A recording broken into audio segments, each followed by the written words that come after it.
Secretary, can we do a roll call?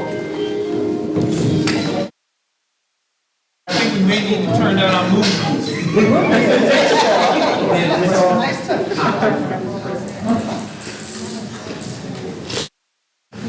All right, can we all stand for the Pledge of Allegiance, please? I pledge allegiance to the flag of the United States and to the republic for which it is indivisible, with liberty and justice for all. Thank you. Now, Ms. Ritchie, can we establish a quorum? Yes, sir. Yes, sir. President Hodge, I am here. Secretary Taylor, Present. Director Edwards, Present. Director Milton Roberts, Present. Director Pearson, President, Student Rep Alexandria Belton. Thank you. Thank you so much, and thank you all for being here with us this evening. At this time, we would like to move into our second item on the agenda, board operations. And we would like to review our board meeting schedule.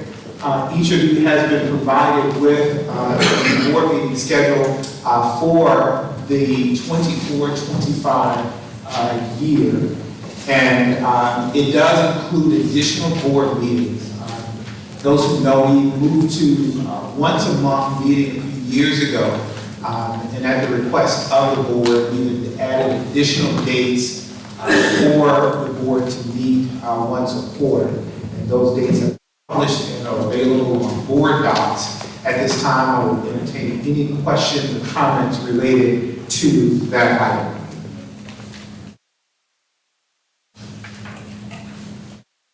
Being none, we would like to advance to 2.02, item 2.02 on our agenda, which is our board norms. And I'm going to ask Ms. Pearson, Director Pearson, to review our board norms with us today. Good afternoon, good evening, everyone. Good evening. Our board norms, we use facts data to inform our decisions in accordance with the interest of the overall district as a whole and not any particular segment thereof. We will support the delegate of the authority of the superintendent in the day-to-day district operations and act in accordance with the 6 government documents. We support the board decisions. We come to the board meetings informed and prepared. We honor our elected roles by being in attendance.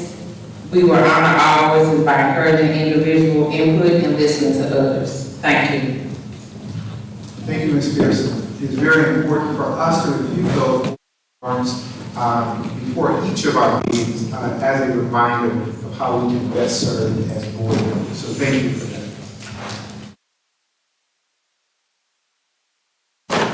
At this point, we'll move to item 3.01, the approval of our agenda for this evening. Second. It has been moved and properly seconded. Is there any discussion on this item? I do want to point out that there's one thing on the agenda that I would like to entertain a motion to move to items for information. Oh, it's actually in the right place. We don't need to move it. We don't need to move it. So we'll strike that comment. Any other comments, questions related to the board agenda? If not, all those in favor, please say aye. Aye. Opposed? You have the same privilege. Great. The agenda has been approved. Thank you so much. Item 3.02, banking services, selections and recommendation is on our agenda.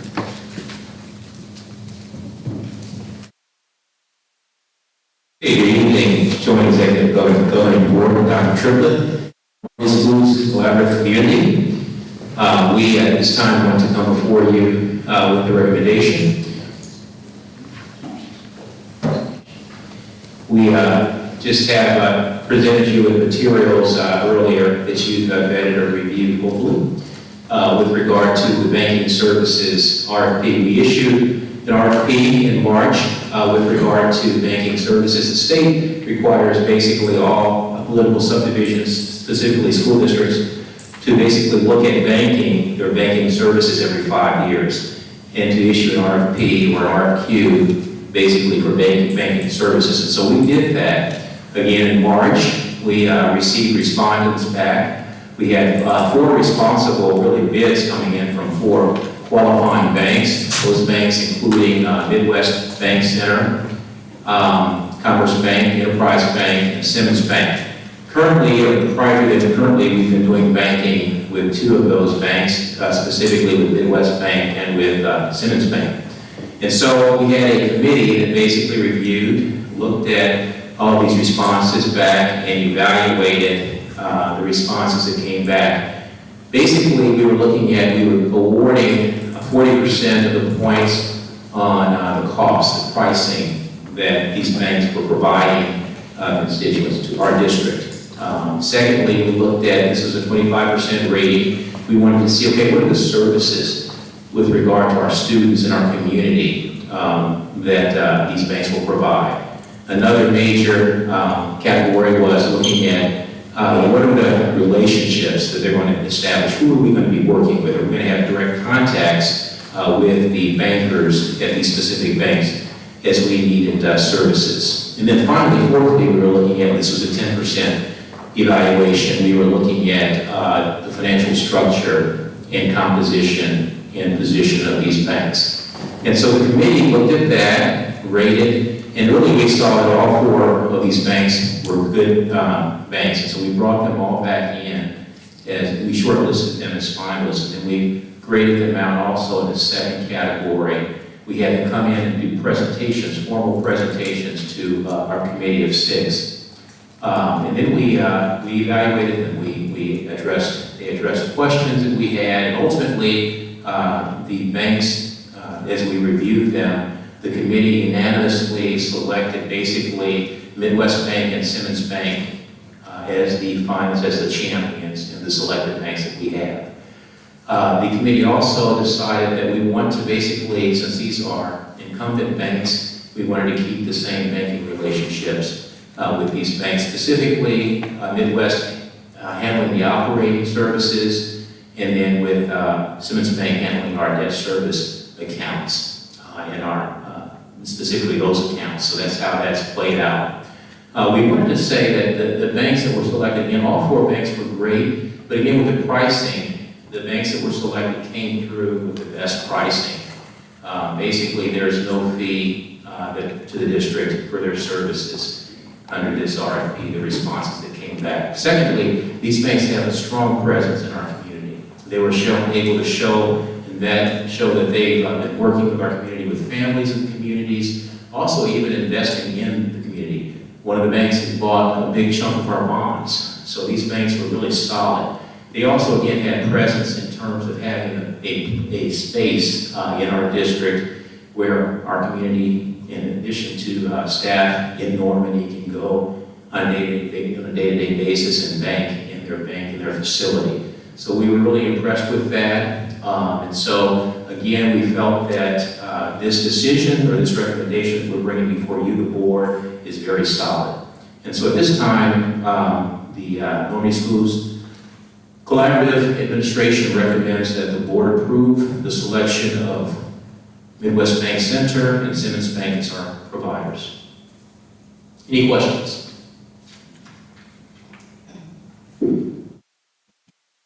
Thank you, Mr. Brooks. At this time, we will entertain a motion to approve the recommendation for a new banking. I move that we accept the recommendations for Midwest banking. Okay, it's been moved. Is there a second? I'll second. It's been moved and properly seconded. Is there any any questions, comments related to this selection process? All those in favor, please say aye. You do have a question. I'm sorry, Director Taylor. I do have a comment. Just like to say, I know, I can speak for the Simmons Bank because I know when my daughter was in high school, they set that program up at that time, and it is actually a very good program. It's $500 that they invest per child, and then the more that you put in, you know, you can grow that money. Thank you. Okay. Other comments? All right, let's do this again. All those in favor, please say aye. Aye. Opposed? You have the same privilege. All right, thank you. I think so much. Thank you. At this time, we would like to move into our public comments. I'm going to ask Norm Campbell to help us understand the nature and the framework around that. Absolutely. Mr. President, I'm going to stand here if you don't mind. That's fine, if everyone can hear you. Can everyone hear me? Absolutely. First of all, we want to thank you for attending tonight's Normandy Schools Collaborative Board of Education meeting. Before we begin, we will review the importance of conducting a productive and orderly meeting. For those community members in attendance who have signed up for public comments, please come to the podium when the board president calls your name. Out of respect for everyone in attendance, yelling, foul language, props, visuals, and addressing the audience are not permitted. Public speakers may not identify staff or students. In addition, audience members are not allowed to speak, yell, or cause any disruption during public comments. This will ensure the Board of Education is able to listen and transition to the next speaker. The remainder of the meeting is designated for the board to work with the superintendent and staff to conduct the work as outlined in the agenda. Patrons who stay in attendance for the remainder of the meeting after public comments do so in an observatory role. Please note that those who disrupt the meeting in any capacity will be asked to leave and may lose their opportunity to attend future meetings. We want to thank you for attending tonight's meeting, and we may proceed. Thank you so much, Mr. Campbell. Tonight, we only have one public comment, and that is actually from our partners at the 24-1 that we're going to ask to come forward. Mayor, are you presenting tonight? Our education person is not here. Okay. Mayor Jefferson. Beautiful. Great. What we've done is we've reserved a time on our schedule to hear from our municipal partners. So anytime they have a special presentation outside of those regular scheduled meetings, we've given them an opportunity to appear in the comments section. Before we move on from this, I want to recognize that many of the comments that have been brought to our attention during our past 3 board meetings have come from parents. And I want to recognize that over the past 3 weeks, our staff, our faculty staff, and school leadership have been working diligently with those parents to address those concerns. As a matter of fact, we just had an additional meeting last night with one of those parents and pulled together for us with comments. And so I want to acknowledge our superintendent and his leadership staff for making the time to address those needs. And so, and hats off to all of our parents and community stakeholders who made the time to show up, share your comments with us, and to address change. That is how we get things done. So thank you for your participation tonight. There are no comments, and so we will move to the next item of our agenda, which is public recognition. We really have a lot to celebrate tonight. So item 5.01, I've been looking forward to this for more than 30 days. With that being said, I'm going to ask Chris Strahan to come forward to the room. Good evening, Board President Hodge, Superintendent Triplett, and board members. We have 2 recognitions this evening. We'd like to invite at this time Ms. Passion Bragg and Dr. Vivian Johnson to the front, along with John Williams, Principal Williams, if he's here.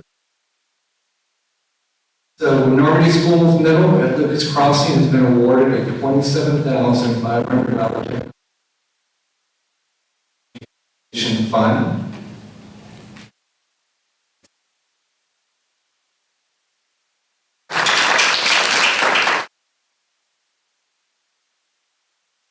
Grant will enhance educational experiences and bolstered infrastructure, paving the way for a more technically advanced learning environment here at Lucas Crossing Middle. The school initially received $30,000 in October from the same company grant following a site visit. Following that site visit, recent visit, ITEP staff were impressed during their recent visit, witnessing firsthand all the educational learning that was going on. The school plans to use the additional funds to purchase 100 new Chromebooks and charging tables. So to date, Normandy Middle School at Lucas Crossing has received $57,560 from ITEP.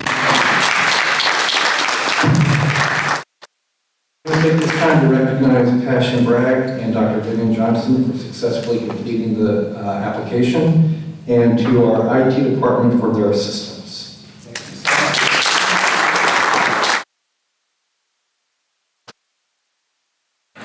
At this time, we want to invite Normandy High School students Zachariah Barber and Amora Brown to the podium. Again, with Ms. Apadra Chandra and Principal Gerald May to the front, please. Debut for Normandy High School, the National High School K-12 Chess Partnership Championship in Baltimore this April. Student Zachariah Barber and Amir Brown used their exceptional chess skills, earning well-deserved medals in their divisions and competing with more than 400 players from around the country. Zachariah secured the 29th rank in the under 800 category, while Amir tied for 35th place in the under 1200 section. Nice.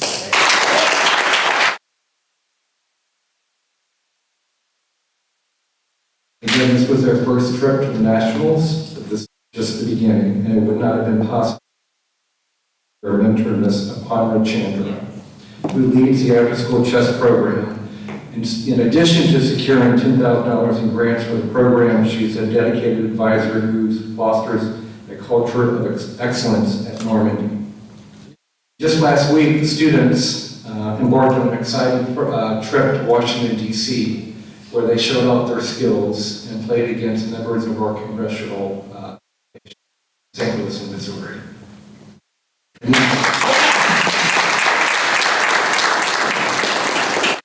They visited Washington, D.C. as part of the commemoration for the 10th anniversary of Congress declaring St. Louis as the chess capital of the United States.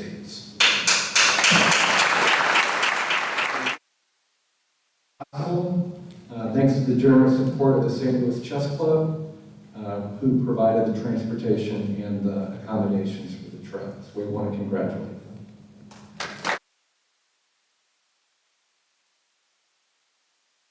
I have just a point of privilege.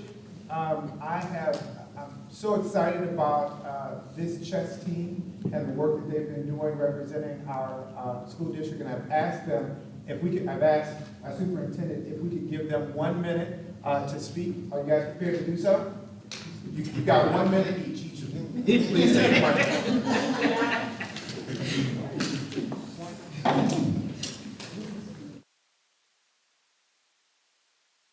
Good morning, good afternoon.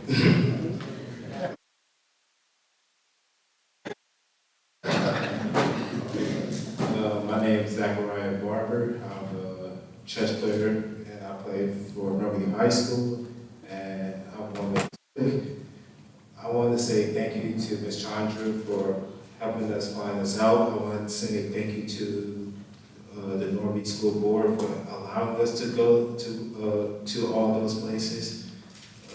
And I want to thank the St. Louis Chess Club for allowing me to go to travel to all those places. All those chess tournaments really helped me out. It helped me. Senators that I played against in DC, it helped me while I was at the chess tournaments. I just want to say thank you to all those people that helped me through this journey.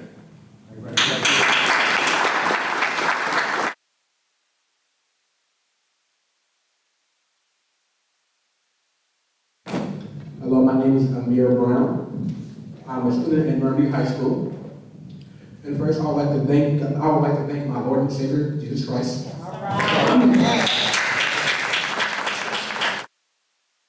Also, I would like to thank Ms. Chandler and the after-school program. Anything, I will not have received my medals, my awards, my recognitions. And also, I wouldn't have been on the news in 11 different states for chess.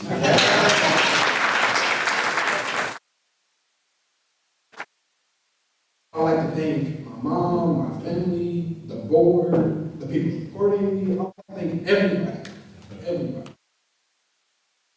And I'd also like to thank my chess coaches, Shanoy and Julian Palenko, even though they're not here. I'd like to without them, I would not have gained 600 elo points, which means getting better over time.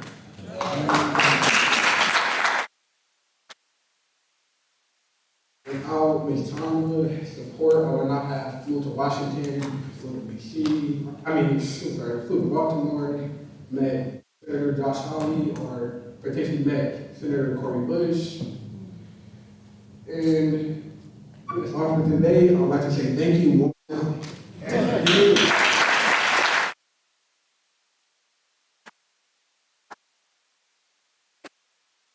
It just seems appropriate that as we celebrate these young people that we would hear their voices. Our students represented the St. Louis region before Congress last week. Ms. Chandra sent me pictures of our boys playing congressmen, suited up. I was like, who bought those suits? She said they know what to wear. They were prepared. They represented not just our region, but our school district. And I'm so proud of you guys. We all are so proud of you. We don't get an opportunity to celebrate the successes, the shining stars from our district on a national level every day. And so I hope you don't mind us spending a little extra time here. Can we hear from them one more time?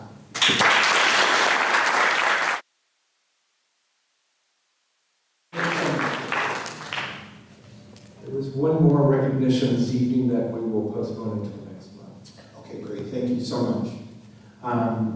With that being said, thank you again to all those folks who are continuing to shine a great light on our district. It's an awesome opportunity to celebrate what's right in our district. Moving on to item 6.01, I think we got Ms. Johnson Haynes, who was here with us from KAI, and we've got a property update. Johnson, you've got it.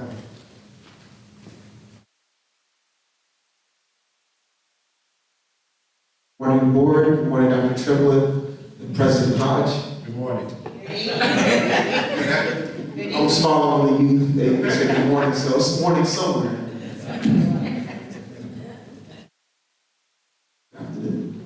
My name is Jocelyn Haynes. I will be giving the property update. So the property change management process. So this slide represents 4 different projects, 3 contracts, and the statement or the focus here is the 7% C plus U only, which represents construction related issues or unforeseen conditions. Typically, we would recommend that 10% is where you would want to be. We're under that, so this is just showing that the magnitude of the project, which is 3 contracts, 4 different projects, West Hall, SCA, East and Central Hall, which represents 1 contract but 2 projects, are all being managed under what we would consider a normal contingency or cost protection. So as we talk about the change management process, this is the process that I want to make sure that everyone is aware of, that nothing is silo, everything is communicated and is above board. First process, we identify the costs, we evaluate the proposed cost from the general contractor as your representative. Then we also negotiate that cost, we reach a recommended cost, and then we review it at each meeting on the bond meeting. Tomorrow morning, we'll have a OAC meeting, which is an owner-architect meeting that we go over different items that are involved in making sure the project is moving smoothly and questions are being answered at a timely manner. And after that, we have a bond meeting where we go over different things like the issues on the project, costs, amendments, or any other items that need to be discussed, and where we also give recommendations after reviewing the costs from the general contractor for approval. This is the current completion dates. I always kind of get a little bit excited when I get to this part because I know this is a long time coming. West Hall is complete, SCA is complete, East Hall is complete, Central Hall is substantially complete, which is the project that's under construction, which we'll go through some pictures. The bus lot is still to be determined. I'm happy to say that the campus center boardroom is underway. It's actually we started demolition this week. So I'll have pictures of that at my next update. Secure connector is a picture of what it looks like. If you haven't had a chance to visit, I would recommend that you go take a look at it. It's a sight to be seen. Construction progress update. This is on Central Hall. This is the active project. As you've been looking at pictures, as I've given multiple images which kind of depict where we are in the project. We are wrapping up this project, so this is showing some of the remember we had talked about a change order or an amendment to the contract some time ago. We were going to be taking those pockets at the bottom left-hand corner of that picture, or right hand if you're looking at it from the opposite direction, would be those spots, and you can see on the right-hand top corner where that's been done. That room is being cleaned, so that's getting done. Lighting in the ceiling, you see it's in. Doors and hardwares are there on the second floor. So most of the that looks complete are the first and the second floor. Setting casework and all the three on the second and third floor, and acoustical ceiling tiles are also done in those areas. Here's some more pictures of first floor. So first floor is the space that after they finished the third floor, they went to the second. Now they've moved to the first floor. Some pictures of the progress. Some more progress. Mr. Humphrey has been speaking at every OAC and every bond meeting about making sure that we have restrooms ready. I'm happy to say that the third and second floor have restrooms that are completed. We're working on that first floor currently.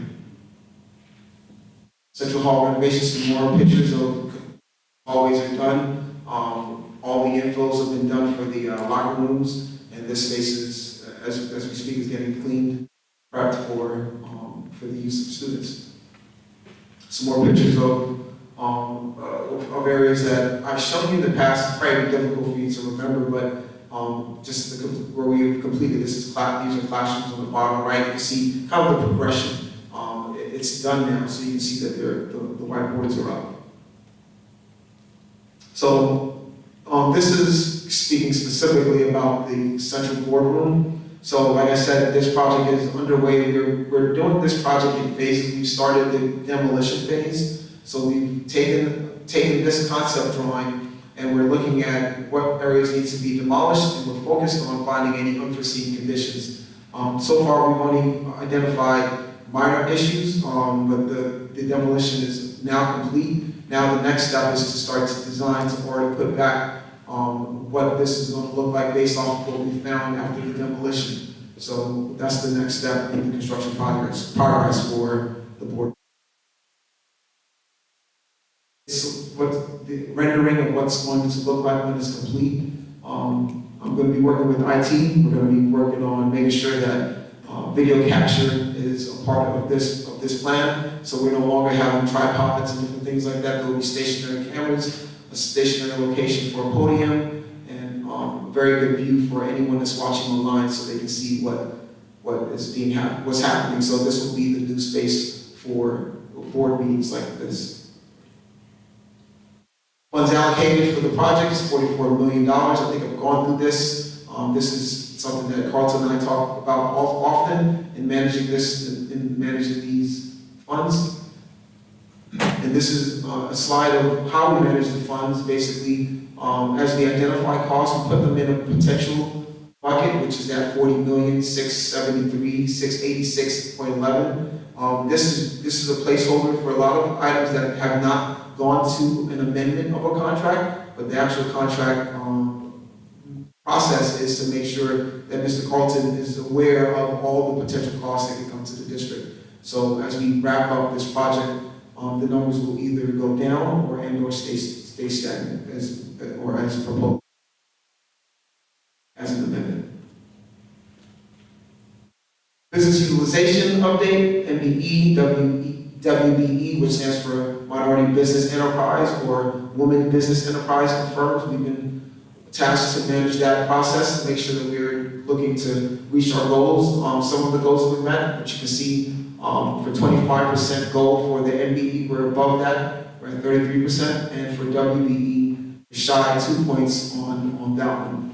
In total, as the project starts to dwindle down, we have less people on site. So as we have less people on site, that percentage also goes down as we manage the total working hours of those MBE, female and minority business firms. So this is property savings. My team, we are always looking at how we can save money on the project. Currently, as we're dwindling down the project, we're focused on more of getting the job done, and so these costs have been pretty. I was just talking to one of the team members and saying, anytime we are looking at a cost and we've either rejected or some things don't make it to the bond meeting, it gets calculated onto this as areas where KAI has saved the district money. Community outreach, student outreach update. The item I want to focus on here, I was talking to President Hodge about this specifically. So we've identified 2 students in the district that have not only been identified as interested in the ABC, architectural engineering and construction field, but also have been selected and also been received scholarships to go to specific schools. One of the students was accepted into LSU and also into SIUE, which is a campus right here in the local area.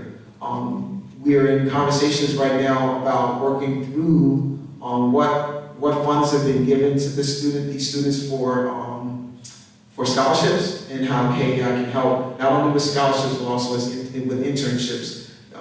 As a construction professional, I think it's important that that we get our students and not only involved in school but understand what they are going to be able to provide as a value to the job market when they leave school. So having an internship is super important. So having them come out of high school, going into college, and already have somebody who's willing to give them experience is going to be really, really important. So I've been having conversations with these students about that specifically, and I'm making sure that they have the best resume that they can have when they leave school. So I'm hoping that they continue to have the zeal, the zeal and the tenacious attitude that they've shown me. So I'm looking forward to having more conversations with the board and Mr. Hodge about how we can get this young lady into LSU because she really wants to go. So these are just a lot of the students that came to our office. Some of the board members who are new, I wasn't sure if you've seen this before, but we had a number of students come from Normandy to come to our office so they can get exposed to the trades, the architectural field, and also engineering and construction. Thank you. Any questions? Thank you, Mr. Hayes. Let's go down the line. I'm sure we've got lots of questions. Alex Belton. Use your microphone so we can all hear you.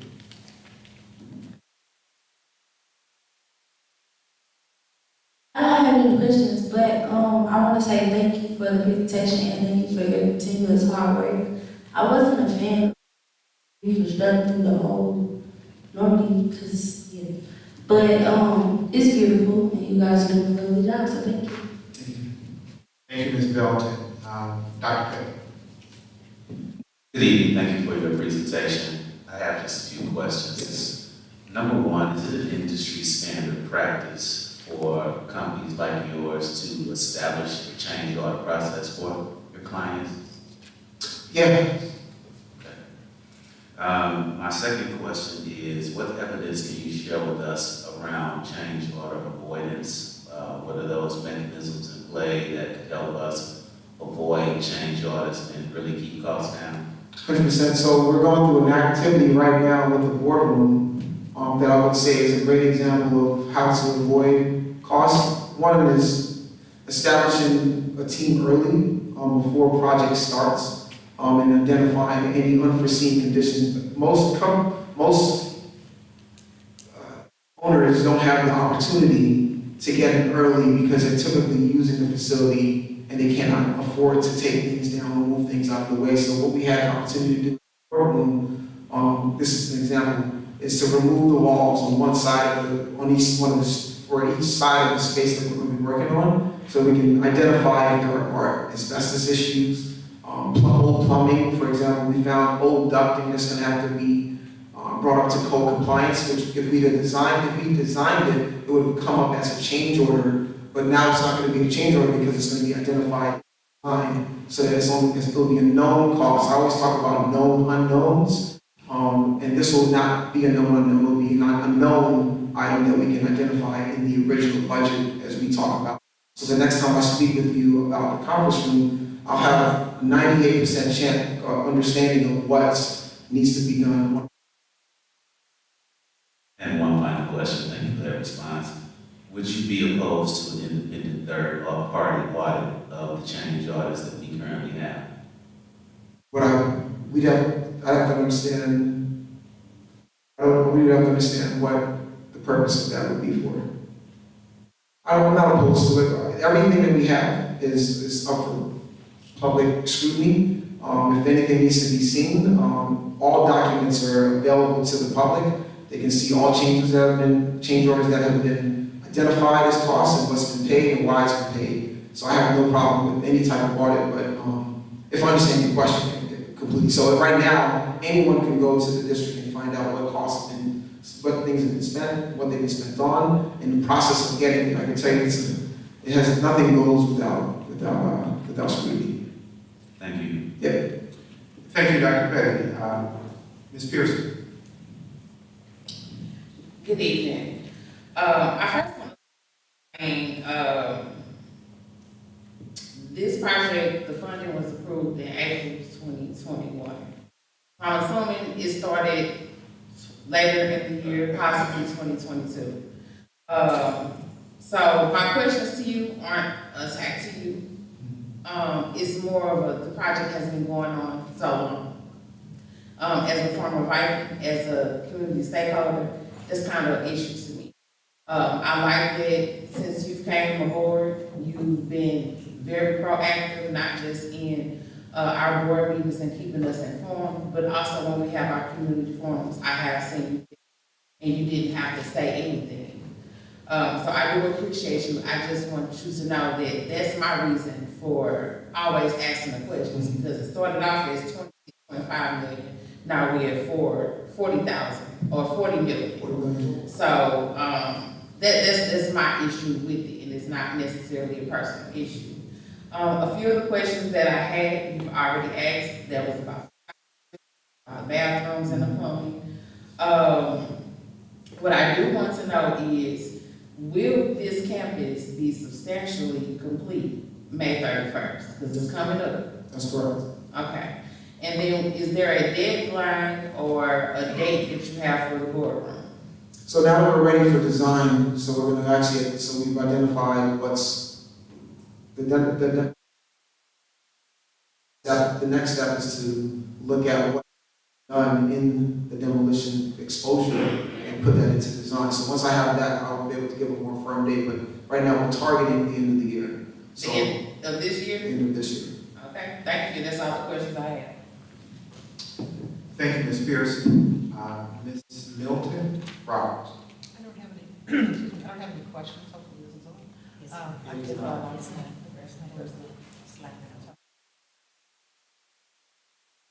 My friend, But I don't have any questions, but I was able to, had a meeting over at the high school today, and I was able to see some of the work. And I just want to say thank you, because it looks really, really great. And you can see urban change, and it looks really, very nice. And so I just appreciate you. Thank you. Well, thank you. Thank you. Ms. Erica Edwards. Questions or comments at this time? Thank you. Ms. Violet Taylor. I would just like to say, it looks beautiful. It really does. I've been over and I've seen it for myself. I just hope that our students will appreciate it. And we hope that those that are going to be graduating and going into the high school, that they'll be able to, have respect for it. Don't come over with the wrong, views and doing things that, children do. But it looks really nice.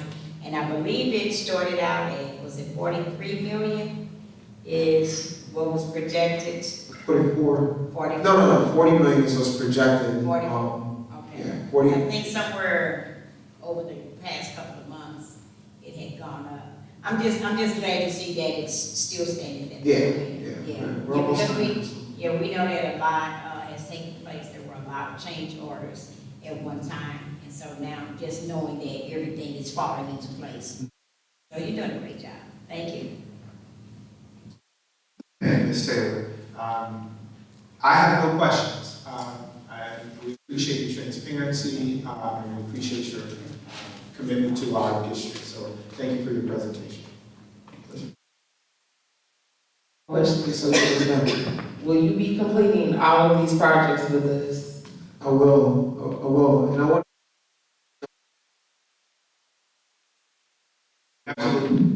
because I believe in transparency. I think I had included in the slide some of the challenges that we walked into when we originally got into the project. And without saying anything negative about the process, the challenge has been the funding. As you can see, we started off with $26 million as the bond referendum. And because of that, there were things that were taken out of scope for the project to continue so that that budget could be maintained. The school district decided to get other funding from other sources and decided to put scope back into the project. And that's where most of the change orders came from. It wasn't the fact that something was missed. It was decided in the beginning that those things were not going to be done. The word change order, when I got involved, we started to use a different term. I wanted to use a different term because I felt that there's a negative connotation that comes across when you say change order, when it should be project amendment. So the known unknown or budgeted items, we created a budget and then we started to work within that budget to out of the project back into the project. So like for example, Central Hall, most of the scope in that school, in that portion of the school, was not even in scope. So it came across as a change order when it was actually an amendment to what the school originally wanted. They just couldn't afford to do it at the time until they were able to. I'll be happy if you came to the bond or even an OAC, I can give you a detailed presentation on how we got from where we were to where we are now. I'm looking forward to finishing this project all the way to the end. Thank you. Thank you. We appreciate again the transparency. We have several opportunities for those who want to understand and have more insight into the process and the budgeting weeks for them to have transparency. I do have one question. There's an opportunity for board members on a weekly basis to have a walkthrough. Will we have an opportunity for the community to have access? I think we should, it looks like most of the buildings are complete now. Will we have a day where we can celebrate as a community completion at the high school? Yeah, absolutely. That's something that we can actually cover in our bond meeting. I can speak with the team and we can put together some ideas of when we can actually do that. Typically we call that a topping out party. And we can definitely do that, maybe even a ribbon cutting, so that we can officially christen and say that this is our new facility. I'm most excited about the babies that are walking through those facilities and the fact that the college campus, and I think it's going to get better. So we can definitely have something where we not only invite the community, which we've done before, we can do it, but also make sure that the school gets an opportunity to enjoy the new facilities. very excited about that 44 million merits one or two of those topping our party. So that's great. Thank you so much. Moving on to item 6.02, we're very excited to hear from Solution Tree this evening, and I believe our superintendent has some remarks. Before our solution stage for why Solution Tree is here and their purpose for presenting this evening. Normandy Schools Collaborative and Solution Tree have completed our first year of collaborating together, so I want you guys at least give us a hand for that. Easy work. Before the 23-24 school year, Normandy was proactive in recognizing the need for services to support our schools while the district is in turnaround mode. It is very important to note that Solution Tree is a school turnaround entity. Although they are not responsible for student performance in the district, nor are they solely responsible for student performance, they are responsible for helping the school district create structures, systems, and processes, all of which are paramount to creating excellent schools, building capacity within our leadership, and providing better professional development for our staff, ultimately leading to better student outcomes. Purpose. Solution Tree focuses on 9 themes. One being a culture of success. A culture of success supports a safe, orderly, and equitable collaborative structures. When educators engage in these collaborative structures, also known as professional learning communities, or PLCs, they ask themselves questions that guide this process to ensure everyone is engaging in the right work. The first question is, what is it that our students need to know and be able to do? The second question is, how will we know if each of our students are learning? Question, how will we respond when some of our students do not learn it? And then the last question is, how will we extend the learning for students who have demonstrated proficiency? Another continuum is shifting from all to each. This concept of shifting from all to each means that school schedules, operational systems, providing groups, student groups, and activities impacting student learning are focused to provide each student with the necessary skills and knowledge to become proficient and guarantee viable curriculum. Leadership for learning. Our leadership team, or guiding coalition composed of teachers and administrators, have established and led to lead and monitor our school improvement processes to ensure we have learning in all of our schools. Engaging students in owning their learning. Schools and teachers have adopted and are ensuring that a growth mindset to improve student achievement for each student. MSIP, or Missouri Schools Improvement Program, focuses a great deal on continuous improvement. In fact, MSIP 6 takes a closer look at what students and districts are doing to implement effective practices and sustain those while improving the focus on individual student growth. This evening, Solution Tree will present you with a progress check for continuous school improvement, which it utilizes to determine how our schools are performing in relation to the critical practices and guiding principles that I've outlined here for you that were assessed by Solution Tree at the beginning of the school year. At this time, I'll ask Solution Tree to make its presentation.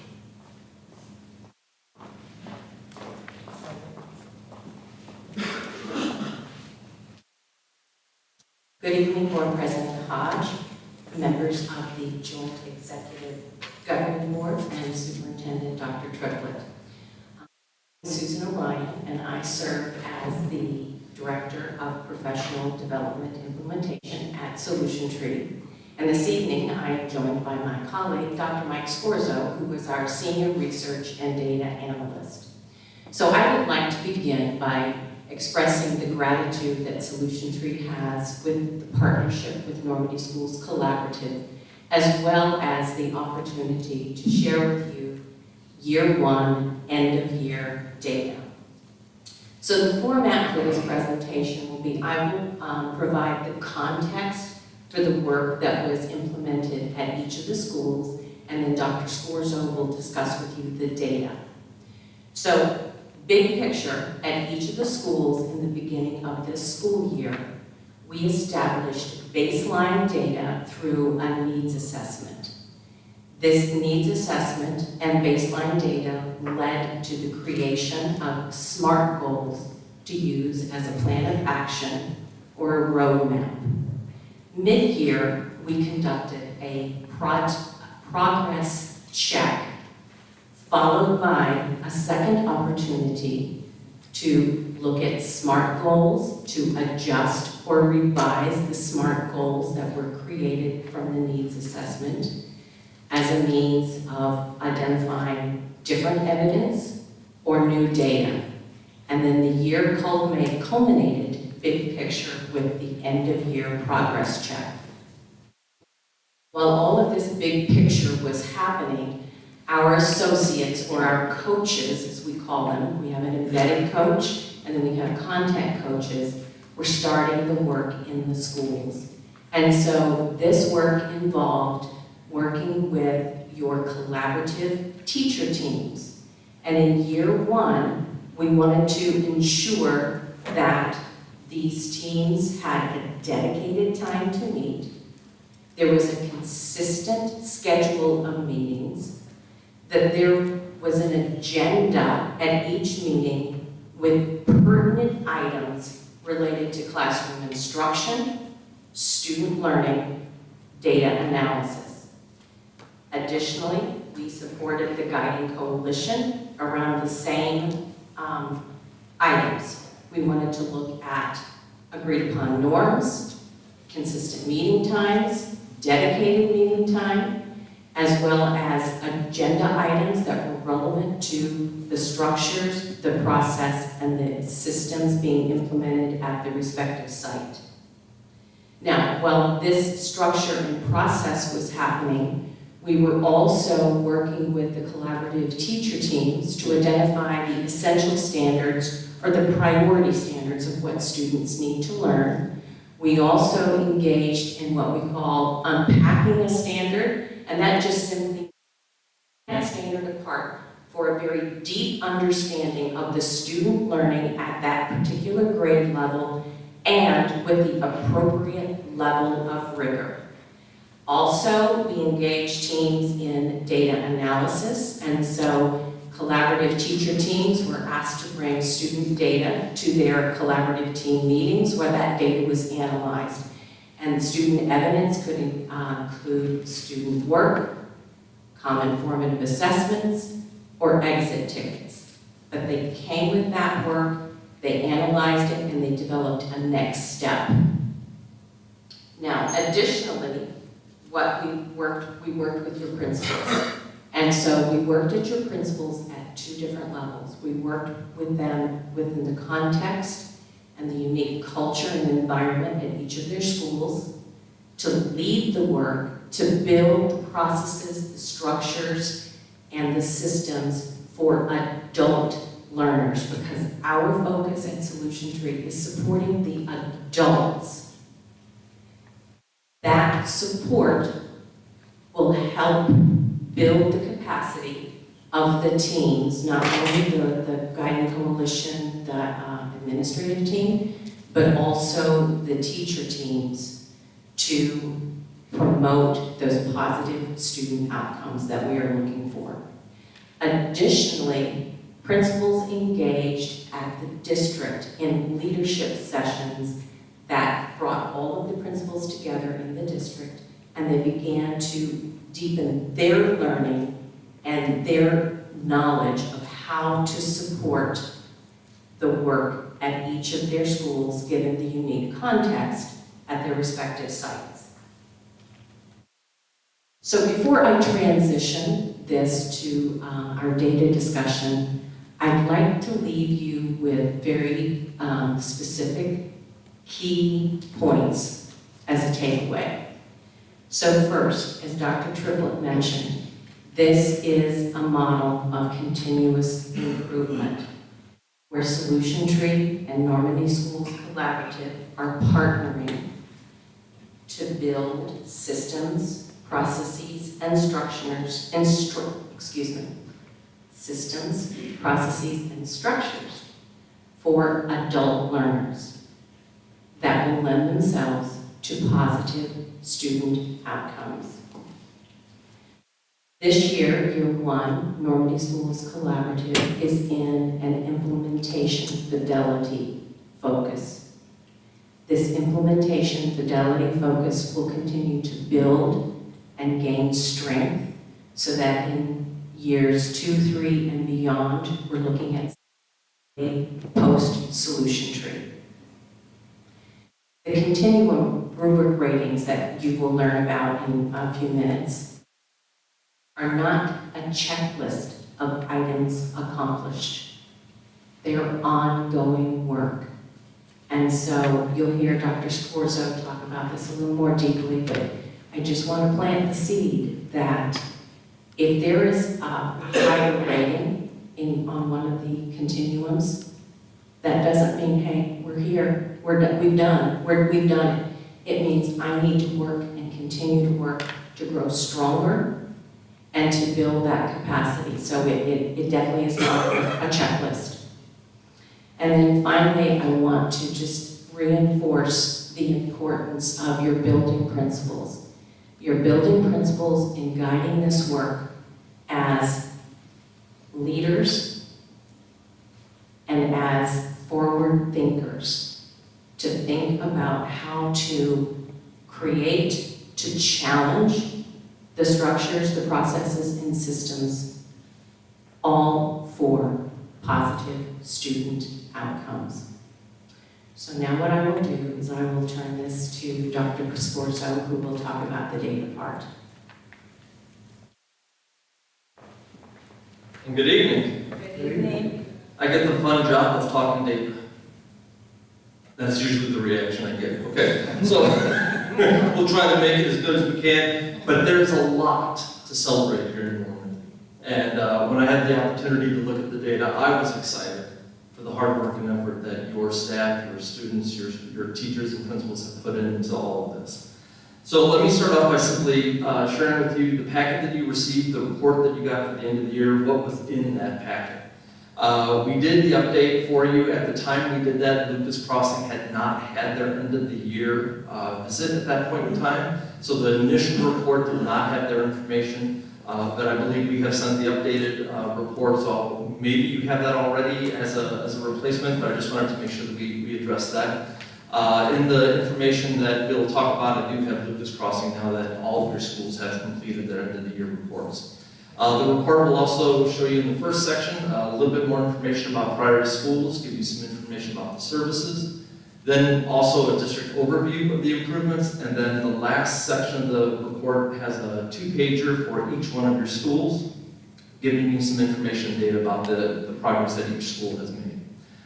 So from there, if we talk about some of the key takeaways at the district level, and I know really you want to get at the school level, so we'll do that in just a moment. But we have the 9 continuums, as Dr. Triplett mentioned. What is important to show you is that leadership for learning has shown the most improvement, which is key to saying that your leadership is committed to this, that your leadership is doing everything they can to really put these systems in place so that the continuous improvement continues to happen. Across the board, all of your schools showed improvement. Not one school remained the same or went backwards, they all improved. And then the last thing that I want to show you is in this first year, we're looking at the trends. And the trends being that if work continues at the rate it's going, where we hope the continuums will grow in years 2 and 3, every one of the 9 continuums showed significant growth potential, which is wonderful to see. Leadership, again, showed one of the highest ones, as well as some earlier stage pieces that we would expect to see, showed some of those, and we can get to that in a little bit. At the school level, I wanted to make sure that we acknowledge that every school has their own unique culture, their own unique challenges, and so we don't expect every school to grow at exactly the same rate in exactly the same areas. We do expect to see that individuality of each campus kind of show itself when we look at the data. But with that said, there's a lot to celebrate at each one of the schools for the work that they have done, the work that they've accomplished on focusing their efforts on raising student achievement. What I'd like to do next is just talk a little bit about the different charts and graphs that you'll see in the report so that I can help explain what you're seeing. The first chart and graph that you'll see on each of the school reports is a bar graph. And you'll see a blue bar that represents where the continuums were at in fall. And then you'll see a green bar that represents where the continuums are at the end of the year. If you're dealing with black and white, like I am on my printout, the blue bar is a little bit darker than the green bar. So you have a dark bar and a light bar. These continuums are the 9 continuums that we look at. They're in the order as they're in the documents that are used with the schools. And so you can see in just the example that's provided up here, this is one of your actual schools. There are significant improvements that are happening across the board. Okay?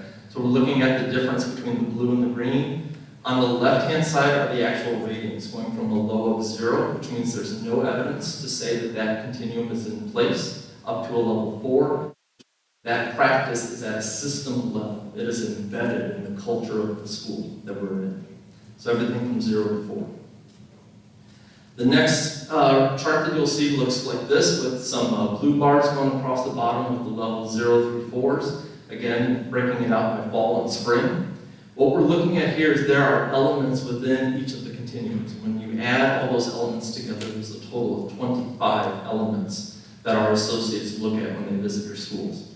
And what we're doing with this is we're looking at where those elements fell within the ratings and how many of those ratings fell at each one of the levels from fall to spring. What we're looking for is if there are bars at level 0 and 1, we're looking for those bars to be smaller or gone completely, and more bars to be appearing at level 2s and 3s. And as you'll see in the school reports, a lot of your schools had that same experience where they're making those growth. Next graph that you'll see is a stacked bar chart. The stacked bar chart does very similar respects to the previous chart we looked at. But we find visually this is a lot easier to understand. Red is bad, green and blue are good. So when you see in the fall, you see a big section of red, but then you see in the spring, that section of red is gone. That means that much of the elements have been improved. That many of them have gone from a level of 0 or 1, 2, and 3. So in the example that I have here on the presentation, this is again from one of your schools. You can see how the red has completely disappeared from the fall to the spring. Last chart that you'll see is a circle or a donut chart. And in this chart, we're looking at how many of those 25 elements have improved, maintained at their current levels, or declined. And in almost all cases, you'll see that the improvement is significantly, the majority of the elements have shown improvement. When we're looking at an element like this that is 4% of 21 element might have slipped. And as Susan mentioned just previously, this is a process.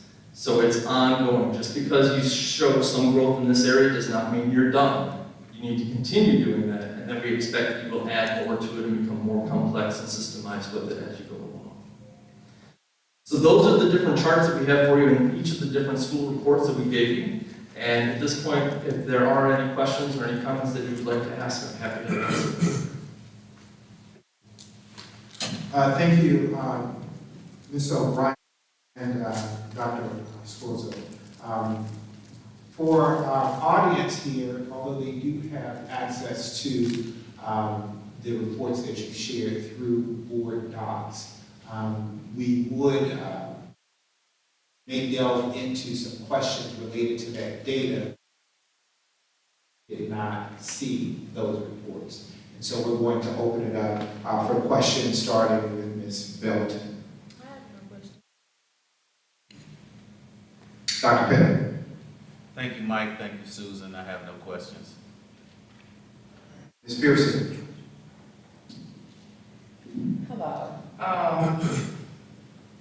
My first question is, you said that the information for Lucas Crossing will be available during this board meeting. So do you have the information? We sent it in, I did note the due date for getting it into your board packet happened before the visit for Lucas Crossing, so we weren't able to get that data in. So I believe we sent that data or the packet. All of that information has been shared with the board and has been updated. So are you all, for the second year, you all be working with the students and the teachers, or just initially the principals and the admin? The question is actually, we work with the students, sorry, we don't work with the students directly, we work with the teachers, and then we work with your admin, correct? How you do things, or this just how you all do it in general? Yes, yes. What we do at Solution Tree is we focus on the adult learners, and focusing on the adult learners and putting those structures, processes, and systems in place around high-quality instruction, rigorous instruction, collaborative teams, vulnerability, trust, principal leadership, building leaders within the teams. That is what we focus on, and all of that will lead to positive student outcomes. So you would not be working with the students? We do not work with students. My next question, Dr. Scorzo, Yes, ma'am. have you worked with our district, or have you just gotten the information in? When you say work with your district, you mean? Are you physically in the buildings with them? I am not. Okay. Those are all the questions I have, thank you. You're welcome. Thank you, Ms. Pearson. Cheryl Milton Roberts. Hello, how are you? Good, how are you? I'm good. I'm going to do and ask lots of questions, so forgive me. The first thing I'm trying to do is just to try to make sure that I'm understanding exactly what's happening. So the way that I'm interpreting this, and please correct me if I'm wrong, is that you come in and what you're doing is you're helping our teachers go from whatever their baseline is to being hopefully master teachers at some point, okay? And in the process of doing that and having set goals for the schools in various criteria from this baseline to this area of proficiency. So for us to actually look at how we're doing school-wise, we have to do two things. We have to look at how we're doing as it relates to moving the adult learners, as you say, so the teachers, from their baseline to what we consider to be proficient. And then the second thing we have to look at is we have to look at the students' performance, how that adult proficiency has translated into student performance. So a report card for us is going to actually be both of those things versus one or the other. Because I think that's what is getting people a little bit confused, that they're thinking that this part of where their students are. But in actuality, we still have to look at two report cards. Is that correct? Okay. My second question is, since we are, and everyone, I guess, is in that business of trying to find outstanding educators and teachers, possible for you to give us some information as relates to what institutions are developing teachers that are coming out with more than a baseline level of proficiency, so that as we're going about our hiring, our sourcing, and so forth, rather than always finding the teacher who has the least amount of experience, the least amount of understanding of the types of things we're trying to do, that we're getting people that have a little bit more skill. And also, how do we take what we're doing and market that to the teacher, so that the teacher is looking at this going, hey, I'm getting something out of it. I'm getting this professional development that's going to take me from being a teacher to being a more proficient or a master teacher. So how, what can you share with me on that? So as far as, let's start with the kind of recruiting of teachers. So we're not partnering with colleges and universities, teacher education. However, what we see in the work that we do is when teachers are being recruited to the district, they see the level of collaboration that occurs in the teams. They see the leadership opportunities that occur within the teams and at their sites. They see the student outcomes which are the performance, so it's the achievement, but it's also the student growth that you see when you monitor frequently to adjust instruction. And essentially what this becomes is, this is how Normandy Schools Collaborative does business, and that attracts good teachers and it keeps good teachers. So, just to kind of follow up though, and you may not be able to do this because this might not be a good thing for you to do, but are you able to see any trends as to, you know, and let's just use the state of Missouri, schools that are turning out teachers that are further along in their development process versus some that are not? So that, you know, that helps us as it relates to how we go about targeting who we and where we want to go recruit. Or do you have any trend data like that at all? I don't believe we do. Mike, does your team? We don't at this time. We are building our research agenda as we speak. Right, because that would be very, very, because I think, especially in the district where we're trying to make progress, if we are always starting with the least skilled, then that creates problems for us. That's another question. So as you're helping them with, developing teachers, okay? One of the things that we know to be true is that engaged students, teachers engage students by making sure that the lessons are interactive, making sure that the lessons are representative of those students. So are we talking to the teachers about their different methodologies? Are they gaming? Are they doing hands-on creating? Are they making sure that the books and things that they read are representative of the African American community and the Hispanic community, because that's where we have the majority of our students invested. Because if we're not doing that, we may be doing a lot of things that are correct, but if I'm not engaged and if I'm not bought in, then even though you may be a teacher, the materials kind of miss the mark. Yes, the one thing that I failed to mention in the kind of overview of work that we did, and this work just started February and March, is we looked at what's called high yield instructional strategies. Those are research-based, Hattie and Marzano, but those talk about, do students know why they're learning something? Are they actively engaged? And is it passive engagement? Is it active engagement? What are the configurations in the room for student learning? Am I sitting in rows and it's, you know, sit and get its lecture? Or do I have time to own and challenge and grapple with my own learning, which means I own my learning and I know where I am? So we just began those in what we call instructional sweeps, and that creates that comprehensive data. We don't have a lot of data from that yet because, like I said, it was just started February and March at the request of the district. Okay, and then last question, and I will. But my next question, one of the things we learned over the pandemic especially, was that even though everyone likes to believe that we are a highly technologically driven society, we're not. In that kids know how to do TikTok and all that kind of stuff, but they don't know how to use a computer per se for learning purposes. So how much of the instruction that you're giving to the educators and asking them to pass on is via computer, and how is the computer or the iPad or whatever it is playing into the teaching teachers to teach, or are we teaching them to get something on that then teaches the kid how to do it? You know, teaching hands-on teachers, or you know, just making sure that in geometry. We are working with the teachers to build their competence and their confidence in instructional strategies, and if technology is a viable device for a particular situation, we will use it, but so it's always a component versus in lieu of. So it's never that it's a standard, the instruction is not standalone. I'm just leading to the right program.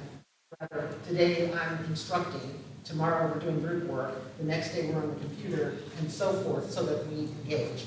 So then the last question, I will promise. So how do you then within the classroom differentiate, because you have the person who, student-wise, is not necessarily so adroit at something versus the student that really should be labeled stupid? So what are you doing to help the teacher be able to differentiate between all those different students? So that kind of differentiation comes as we progress and students gain more instructional strategies in how to actually differentiate and do it with comfort, right? A lot of people, when you put kids in small groups and you differentiate, and I pull a small group in to enhance learning, that's a skill. That just doesn't come naturally to most. And so what we're doing in year one is building those foundations. And then So teaching them. teaching them how to do that. We model, we do side-by-side coaching, and we serve as an accountability partner. That's great. Yes. So if I may also take the data route to that, Dr. Triplett mentioned this earlier with the continuums. We have 4 critical questions. What is it a student should know? How do we know whether they know it? And then to your point, questions 3 and 4, what do we do about students who don't learn it? What do we do about students who have already mastered it? So the solution tree in our PLC process, which is part of the priority school work that you're doing, is really curriculum agnostic. We don't advocate curriculum. We don't advocate specific, you need to use this program on your computer. What we want to do is we want to help the educators understand, how do I look at the data from my assessments, the needs of my students, and how do I prioritize my curriculum to meet those needs, and then check if it had the impact that I wanted it to have. And if it doesn't, then what do I do about it? So that's why this is a long-term process. We're not talking about we're going to give you a handout that says, hey, here are the different programs you should be using. Not at all. It's going to change. Every year you have different kids, because now you need to take in their unique attributes and talents into account. Thank you, Ms. Richard Roberts. Ms. Evans. Hello, how are you this evening? Is your microphone on? Is it on? How are you? Good. How are you? So my question would be, I heard you talk about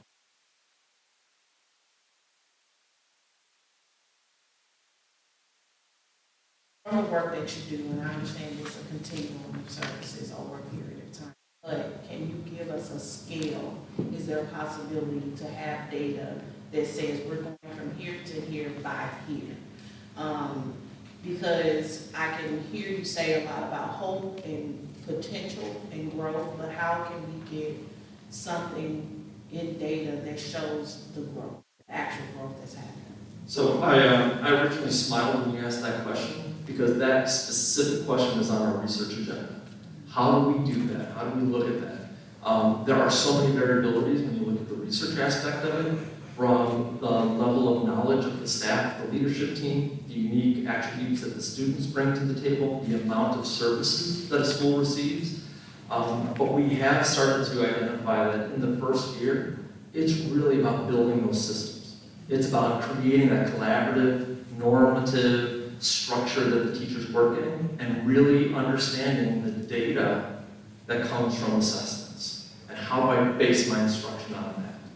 From there, it's really going to depend on what the school and the school leadership does with that. We have found schools where they had minimal amount of coaching days, but because they bought in and they really put in the work, they made significant gains. In other schools where they got 20 days of coaching during the year, they weren't quite supportive of the process that was there. They didn't make the same amount of gains. So it really comes down to the amount of effort and work that is put in. And the fact that as a district, Normandy is doing this, you're supporting your district level administrators as well as bringing your school leadership together to have specific training, is showing some very significant efforts towards that work that I think will show that growth over the next few years. That will be more than just hope, and you'll see those results. And again, my job is I look at numbers, I look at data, and I've been asked to do this for multiple school districts. And when I first saw the data from beginning of the year to end of the year, I was very excited. There was a lot going on, which tells me it's more than just hope. You've got people doing the work here. Really, I want to applaud their efforts because they're doing a lot. So in return, I hear you saying that you will include that in the future to let us, because I understand that this is a contract that we have. And so eventually the contract will come to an end. But before your services end, will you be able to, and from this point to this point? Yes, Overall as a district? absolutely. We will do these kind of reports for you every year. And I will maintain the data from this year, for next year, and the third year, so we can give you that long-term perspective. We'll even be able to, if it's something that as a board or as a district you're interested in, we'll be able to pull the state data from the Missouri Board of Education on student achievement and incorporate that into the reports. We did that for another district here in the state, but I also know from that experience that Missouri releases that data relatively late in the year. I think it was December of this year that the data was released. So there's always a little bit of a lag time when we bring the data into this kind of a picture, but absolutely part of what we hope to do with you guys. Thank you, Ms. Edwards. Ms. Taylor. I don't have a question, but I would like to make a comment, and a lot of the things that you just mentioned, that's where I was going to go. I can say that when we first agreed on this contract, in addition to myself, I'm sure that there were other board members that may have been a little skeptical, which, you know, there was cause to be skeptical. And then over months, because it took such a long time, a period of time for us to receive information. When I looked over the information, the data, I can say myself, I was really pleased. And so as you just said, it's not so much about what the children are doing, it's what the staff is doing. And so you had just mentioned they grabbed hold to the concept and then they're working that concept because we can see it in the data. And so I just like to make the comment and say, I'm pleased that from the blue to the green, or is it vice versa? And we can see, what's happening. I believe that the staff is well, pleased with what's happening as far as the children. And I think our children are learning. And when you find out what a child is lacking, and if you work in that one area, and a lot of times we have people say, well, one child may come to school and he may have a behavior problem. And if no one ever sits down and tries to find out what the problem is, and then you tend to put them in the corner and never work with them, then the only thing that you can say, he's a problem child and he's not getting it. But if the teacher, the educator is willing to sit down and try to figure out what the problem is and get that problem worked out, then we can see some improvement in our children. And I think that's what we're seeing. So I just want to say, I was really pleased with the data when I looked at it, and then yesterday I went back and said, well, let me go back and do it again because I know we have a meeting on tomorrow. And I can say I'm pleased with what's on there, and I believe, like you say, it's just been 1 year. And with anything, you have to give it time. And so this is a relationship between Solution Tree and the Normandy School Collaborative. And so we're expecting results, and right now it looks like we are getting some results. And I just believe at the end of year 2 and in year 3, it's going to be a success. My C's don't come out so well. Success story. Thank you.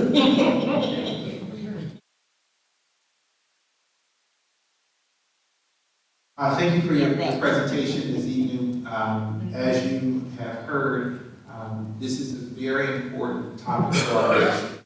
We do understand that there are pre-indicators of academic performance, and those often come down to the systems, the structures, the processes that are in place. And our superintendent came into the district with a commitment to getting the right systems, processes in place that would result in academic performance. And so the man to our right is responsible for the academic performance of this district.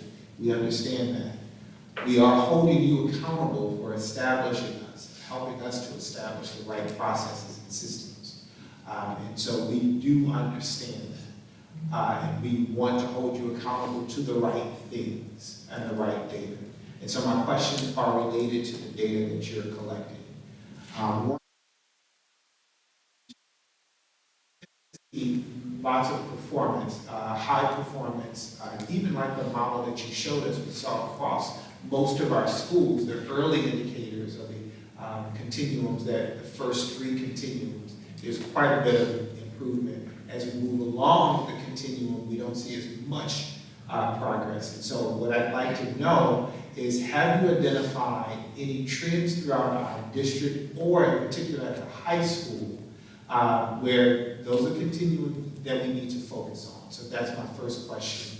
What priorities related to the continuums have we identified at this point? So at this point, just from a data perspective, when we talk about trends, we know in year one, we're expecting those to talk about systems, just like you mentioned. Those are the continuums that you're looking at, 1, 2, 3. Those are more system-based, collaborative, setting that collaborative structure, things like that. When we get to the questions 3 and 4, the critical questions talking about, what do you do with students who don't learn or who have already mastered the leadership, you're even looking at handing over some of the learning to the students, giving them some of that ownership. We know those take more time. So those continuums are actually set up in that way that we would hope to see more success at the earlier continuums in the first year. And like we said, it's not a checklist. We want to see those continue to grow while the other continuums start to build. The other thing that we see is in high schools particularly, they're larger, they're more complex school systems than maybe an elementary school. They sometimes take a little bit longer to get that momentum going that some of the smaller schools have. So seeing the success that I did see at the high school level, with most of the continuums making that initial improvement, even if it's going from a 0 to a 1, shows the amount of effort that it's taken to get a larger school like that really having that traction and making those improvements. Typically when I see high schools and looking at data in the first year, maybe 1 or 2 continuums might show some improvement, but not as many as I saw here with the Normandy High School. Okay. Are there any priorities for our high school that you've identified? So from a number standpoint, they all look the same. I'm not in the building, I'm not the associate that was working with the building, and through their SMART goals, they have identified those priorities that they're working on to make those improvements. But that's not my area of expertise. But we could work with the associate and probably find that information out for you and get back to you. So that's great, but we don't like that answer.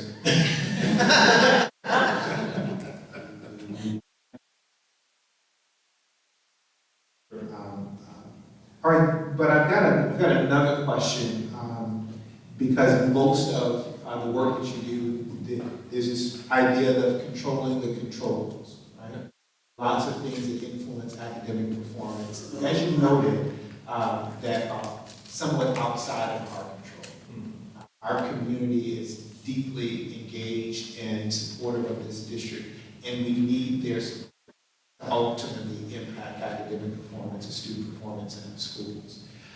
And so we're holding our staff accountable for putting those systems in place. And we appreciate that. And so my question is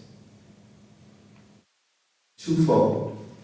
One, do we have the right people to do this work? Is that something that you're assessing? The assumption is always that we work with who's in the building. But for you to be successful to operate these systems and processes and structures, that means that we have to have the right people. Is that a part of your process? So at Solution Tree, we do not delve into personnel matters or evaluations.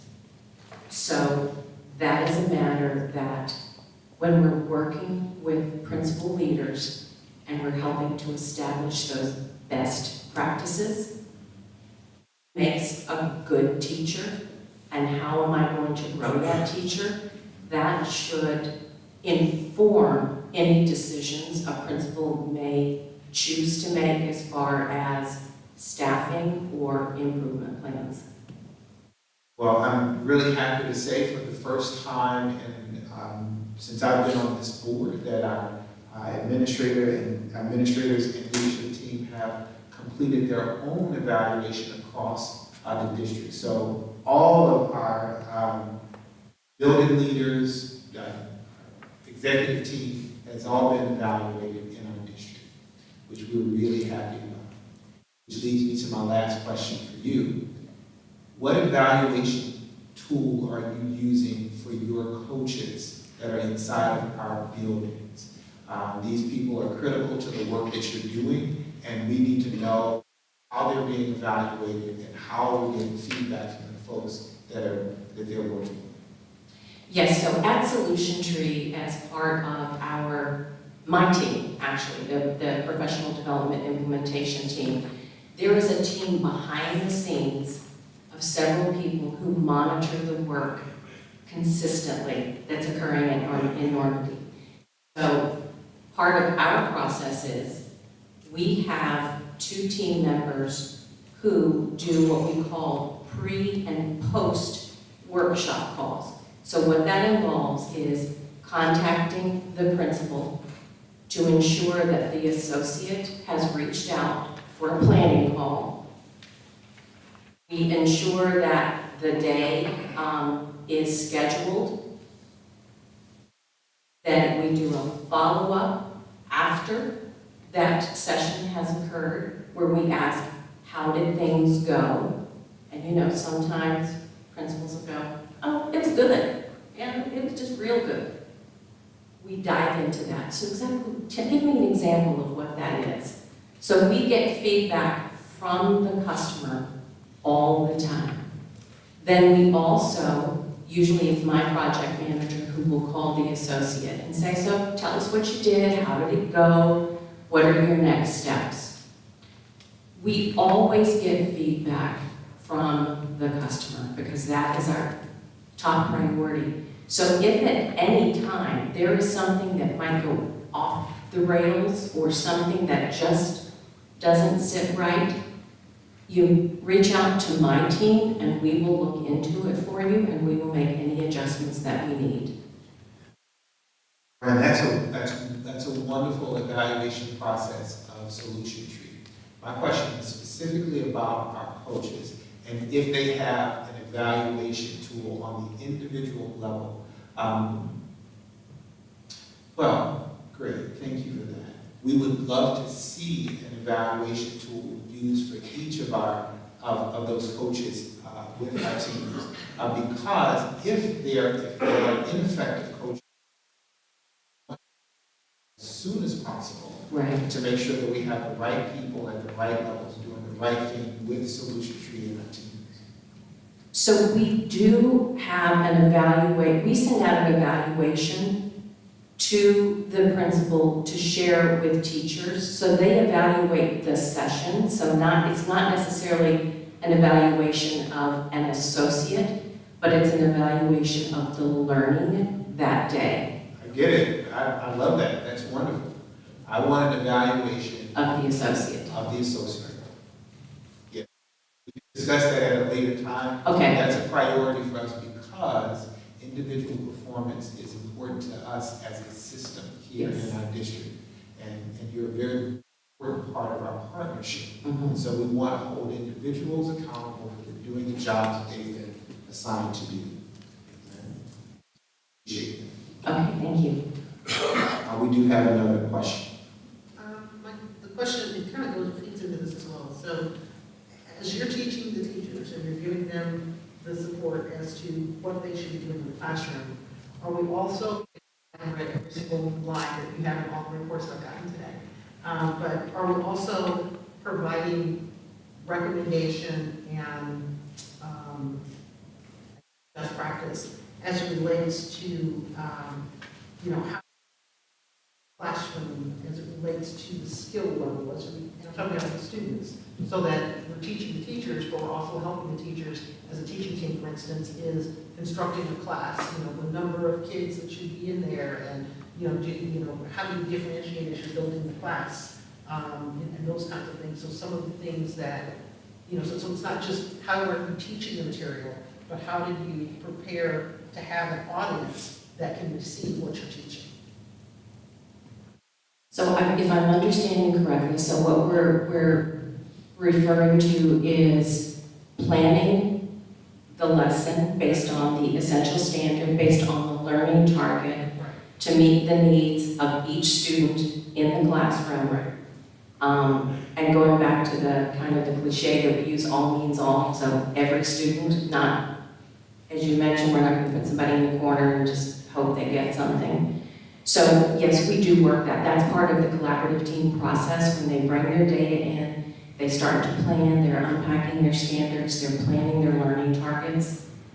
That's all wrapped up into that, that process and that team meeting.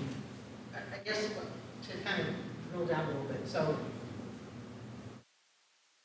what I'm really asking is, there are best practices as it relates to what the classroom should look like, okay? How many kids, what resources, what, access they have and so forth. So in addition to how do I teach this material, are we also instructing those principals and the teachers on best practice? If you've got, a whole lot of kids that are not necessarily on grade level at XYZ, then here's how many of those kids you should have in the classroom, and here are those tools that you should have, so that we can make sure that we actually can do the learning for those specific kids to get them on grade.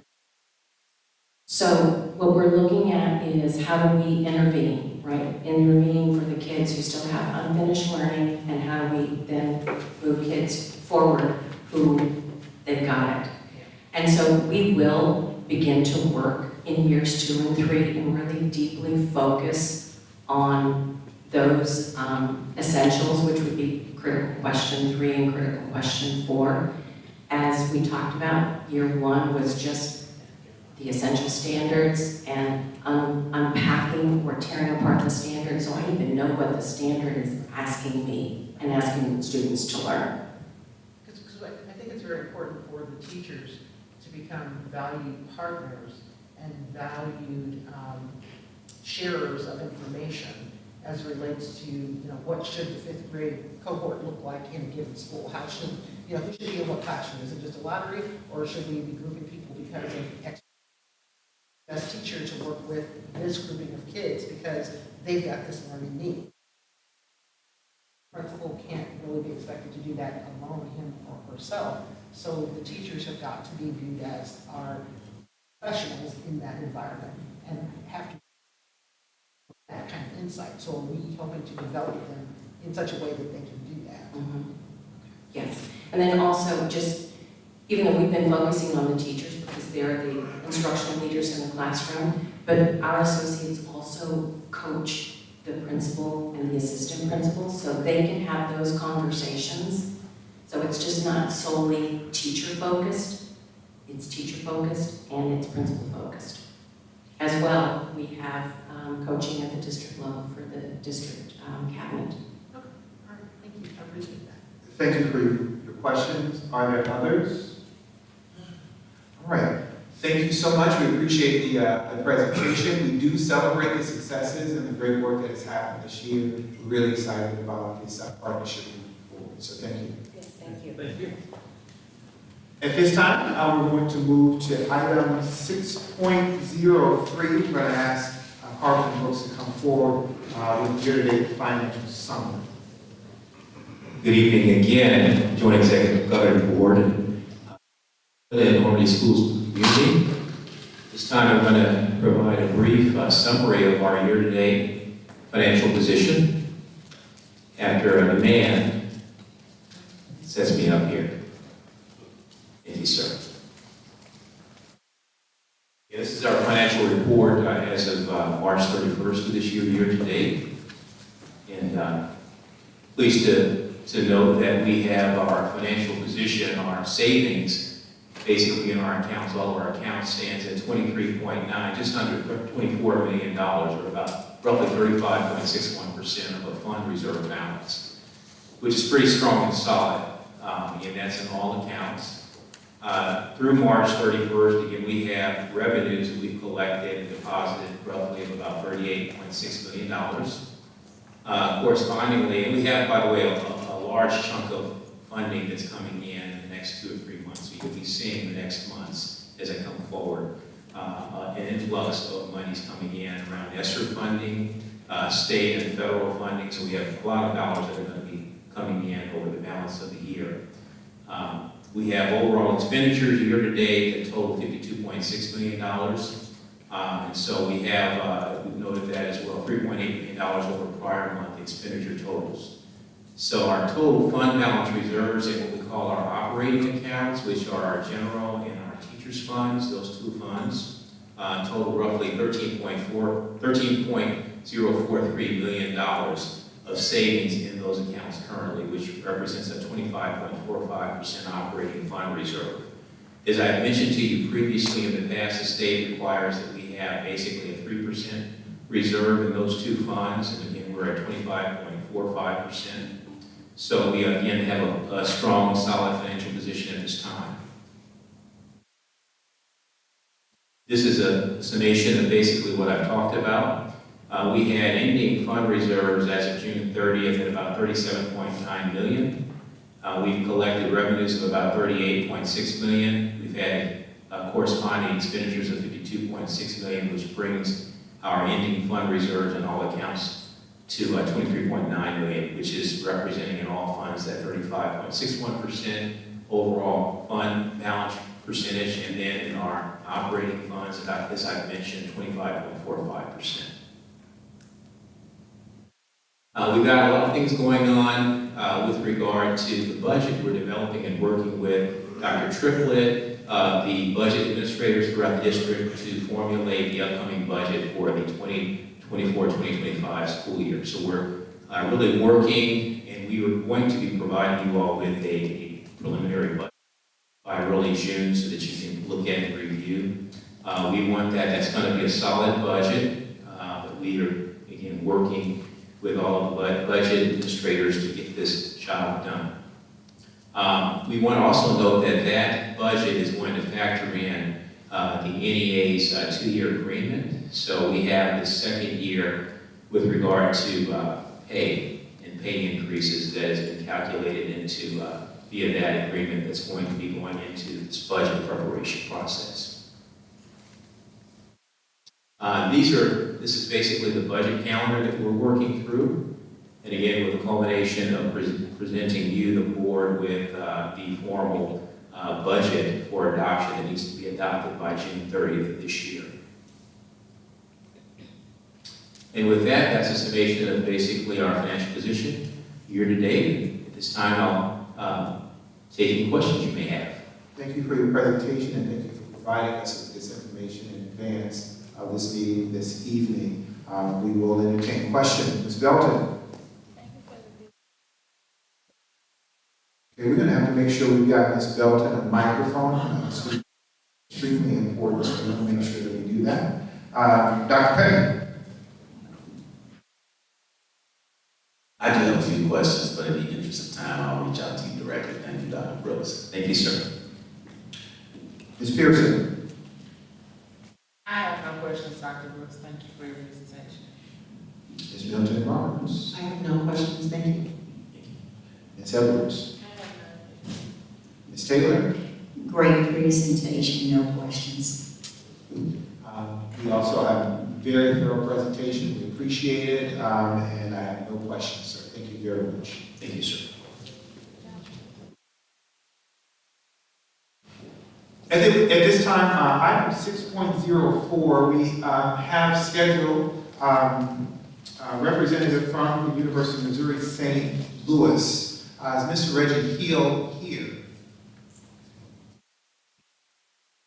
There was some question of whether or not he would be able to make it to tonight's meeting. He has a very special announcement that I'll make in his absence. We've been working with the University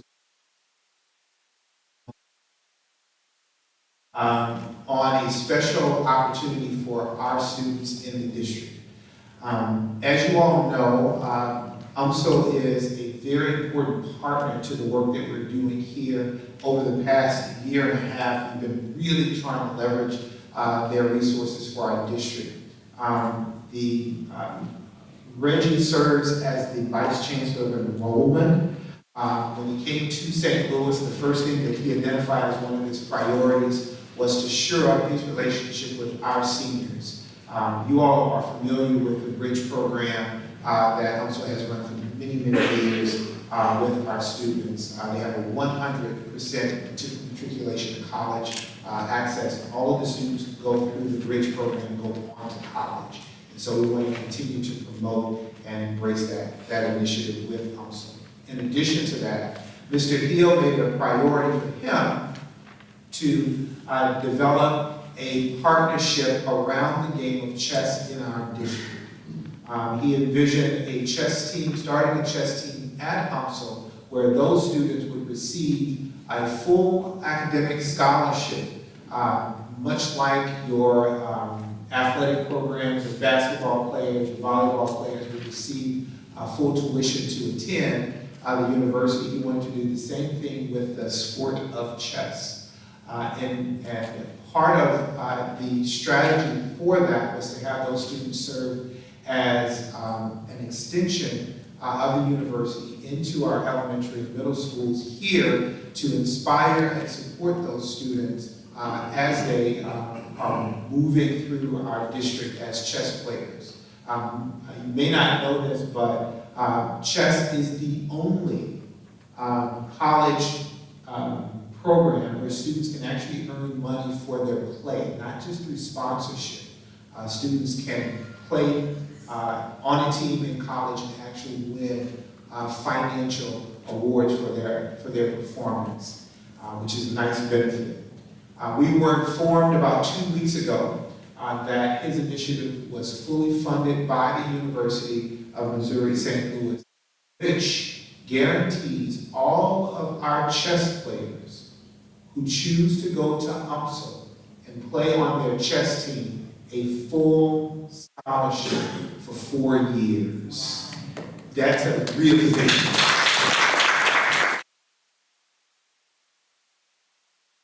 What that means is for our chess players that we celebrated tonight, you got your first official scholarship offer from the University of Missouri St. Louis. So we're really excited about that.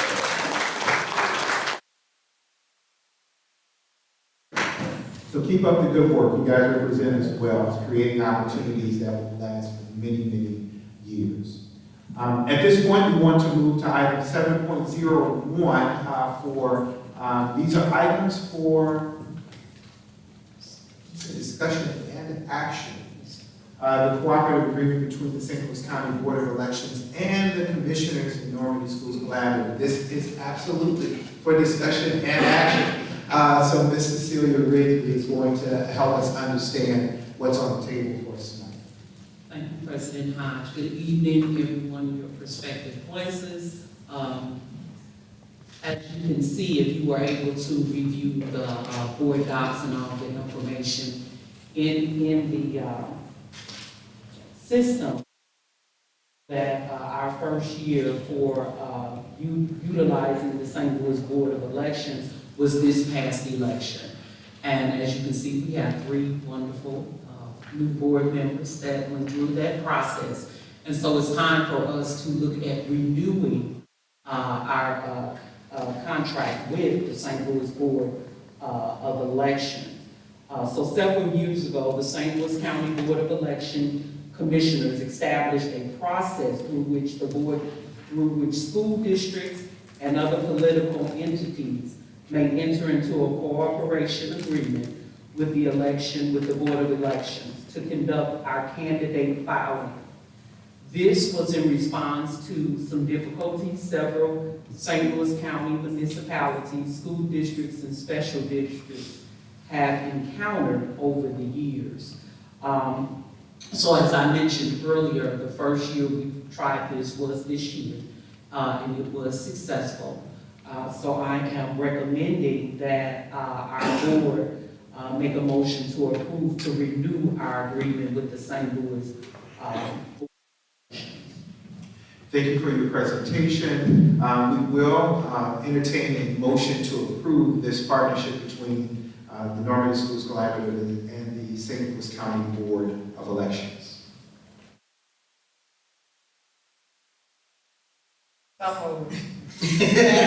Second. It has been moved and properly seconded.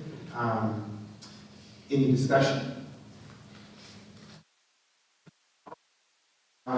Being none, we will open this up to a favor. Aye. Those opposed? Privilege? The ayes have it. So that motion has been approved. Thank you so much, Mr. Rizzi. Yes, sir.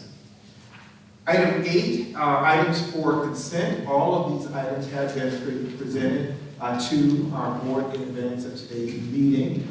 So we will call for a motion to approve the consent items. Can we have a roll call vote on that, Mr. President? Absolutely. Can I ask a question first? Once we have a motion on the board, we will open up. I will entertain a motion to approve the consent agenda. Is there a second? Second. It's been moved and properly seconded. We will open it up for questions right My only question is, I see that the district will auction off the vehicles. Will it be a public auction so that people in the community, if they wanted to, and are in need of a vehicle, they could purchase one of those vehicles? So there's a clarifying question, one that might come from the public. There is an item that on our consent agenda about auctioning off vehicles that are owned by the public. So Superintendent, can you address the question, and will this be a public auction?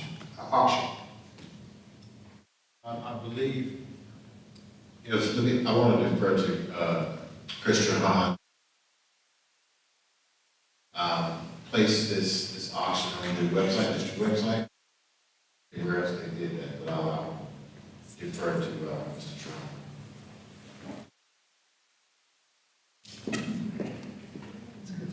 That's my understanding in the past when we've had surpluses and working with other districts, it's a process that they follow as well. We put that information on our website, and so that's open to the general public. So they can have an opportunity to view it. Okay, thank you. Other questions? Okay. Ms. Rigsby, can we have a roll call vote here? For the record, too, I failed to roll call Dr. Petty. I apologize about that, but as we can see, Dr. Petty is in attendance. I wanted to state that for the record. Student Rep Alexander Belton. Director Dr. Petty. No. Director Teresa Pearson. Yes.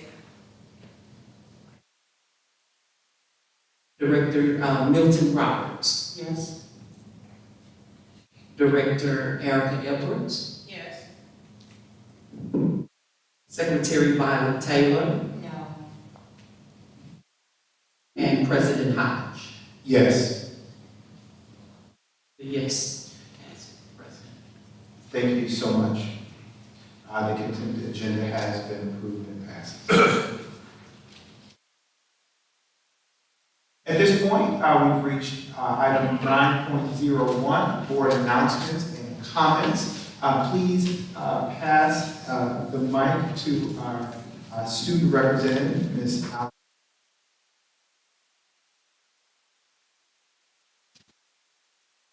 Thank you guys again so much for the endless support. I have to say this every time because it's something new happening every month for me, and I see the amount of support that I get, and it's just so lovely. In case you missed it, I had a feature on the Lalu for KSDK with Mr. Benny Knight, so if you missed it, please go watch it, please. And also, I have a video podcast with my mentor, Chef Rob, for St. Louis on Air. So if you missed that, you can listen to that as well. Graduation is coming up.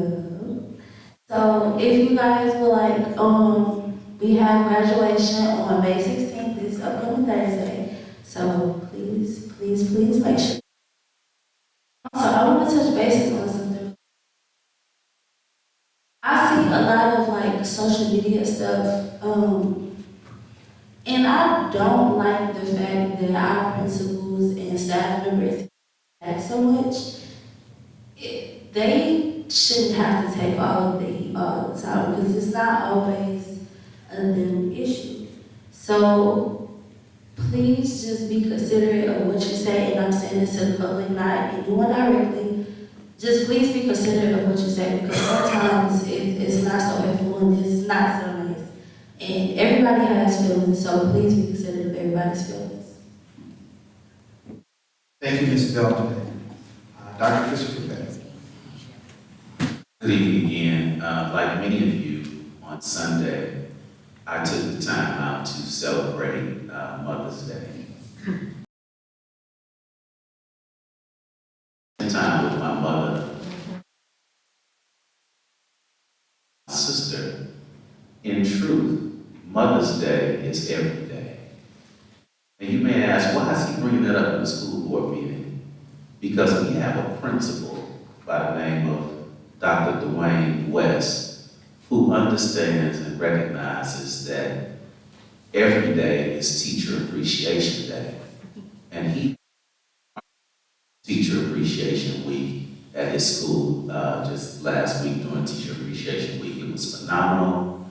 I heard from several teachers about how they feel appreciated every day. And that's extremely important for the culture and the climate.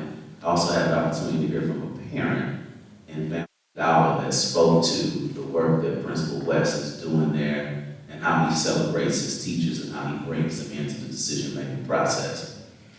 In addition to that, I had the opportunity to read the wonderful article on the two gentlemen who serve at the Early Childhood Center. If you have not been there, you should visit and see that what is stated in the article is actually true. I've had the occasion to be there and witness Dr. Lenore Payne tying shoes of the youngsters, de-escalating parents, in the cafeteria having lunch with the students is one of my favorite places to visit. It's not just Principal Lenore Payne, but also his counterpart there as an assistant principal and many wonderful staff members at the Early Childhood Center. Just a couple more things that I want to share. While I was unable to attend the DESE meeting, I was home battling a nasty case of poison ivy.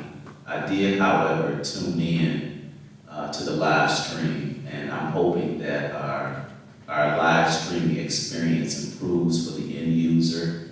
A lot of buffering and a lot of dropouts. I heard from several people. Went through two different Wi-Fi networks to make sure it wasn't the Wi-Fi network. Went through different devices, cell phone, tablet, laptop. We still seem to have some live streaming issues, and I'm hoping that experience improves for the end user. Just one other thing I think that I wanted to comment on. I was really happy to hear the president talk about the work that the superintendent is doing and meeting with parents and meeting with different individuals who have concerns. I too, my office is hearing from community leaders, from parents, and from staff who have concerns. And I'm hoping that some of these meetings that have happened and have occurred have been with some of these parents that have reached out to me, the staff members that have reached out to me. And I think that what we want to do is make sure that these individuals are not only heard, but that these issues are getting solved and resolved. And so I view my role in that as one whereby which I'm going to make sure that I take every effort to speak with the board president to make sure that we are properly and appropriately communicating around these issues that are being brought up, to engage my fellow board members so that, again, there is an appropriateness about how we go about hearing these concerns and making sure that we address them to the proper individuals. Thank you. Thank you so much, Dr. Pettit.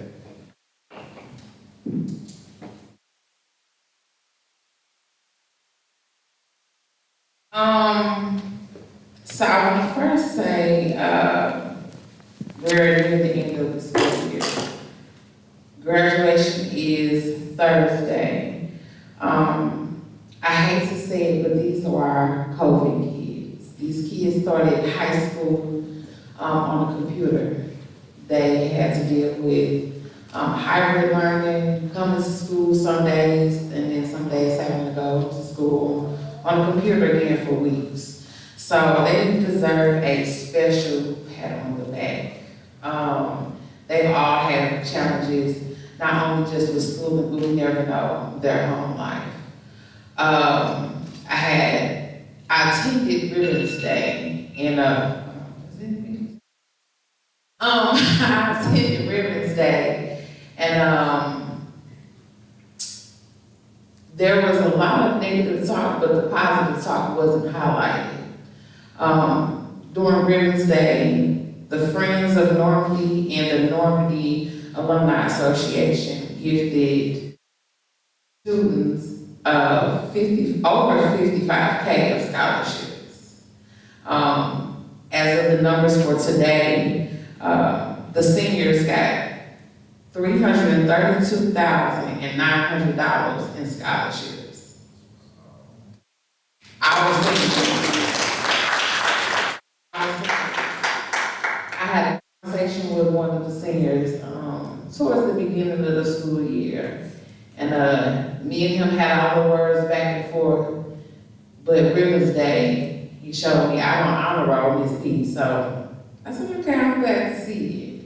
So that makes my heart feel warm because we live in a community where it's 24 to 22 municipalities, depending on who you ask me.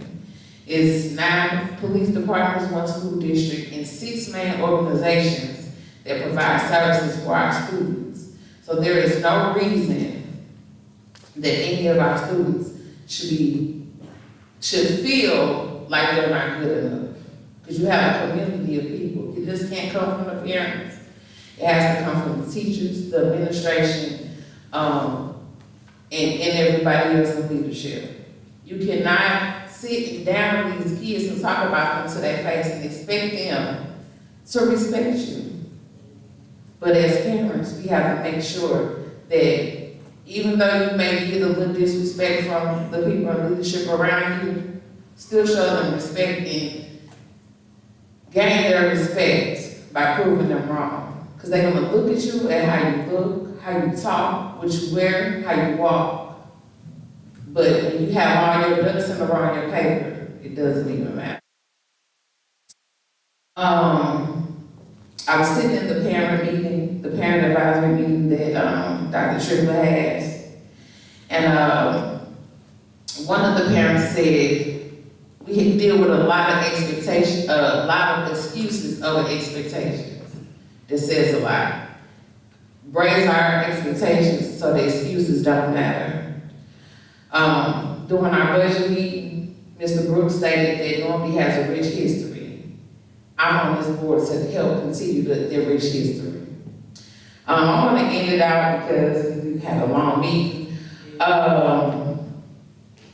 Lawrence Maroney, he has a foundation, LM39 Foundation. They're having an athlete mental health jamboree May 25th at 7401 Florissant at 11 a.m. That is the Core Collective. That's one of our partners.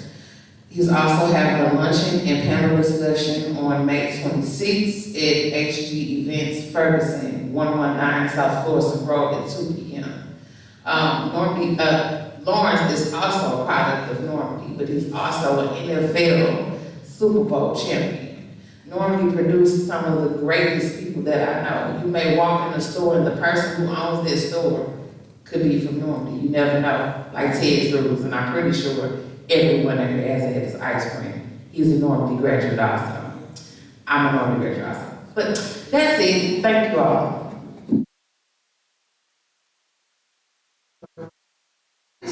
I've had a great day today because I spent all day in the Normandy School footprint. I got to kick off my morning by going to Normandy High School where I was working with some of our students in the JAG program, which is Jobs for American Graduates, and with their lovely, lovely, lovely teacher, Dr. Keisha Burke. And let me say doctor because she just got her doctorate this past Saturday, hopefully I'm not seeing it from UMSL. And it was just really refreshing to see how she was interacting with her students, and just the respect and love that the students have. I'm gonna look at my phone real quick because I have to get the other name correct. While I was there, one of the things that I got the opportunity to do was to have some wonderful dessert that was made by some of the students in the culinary program.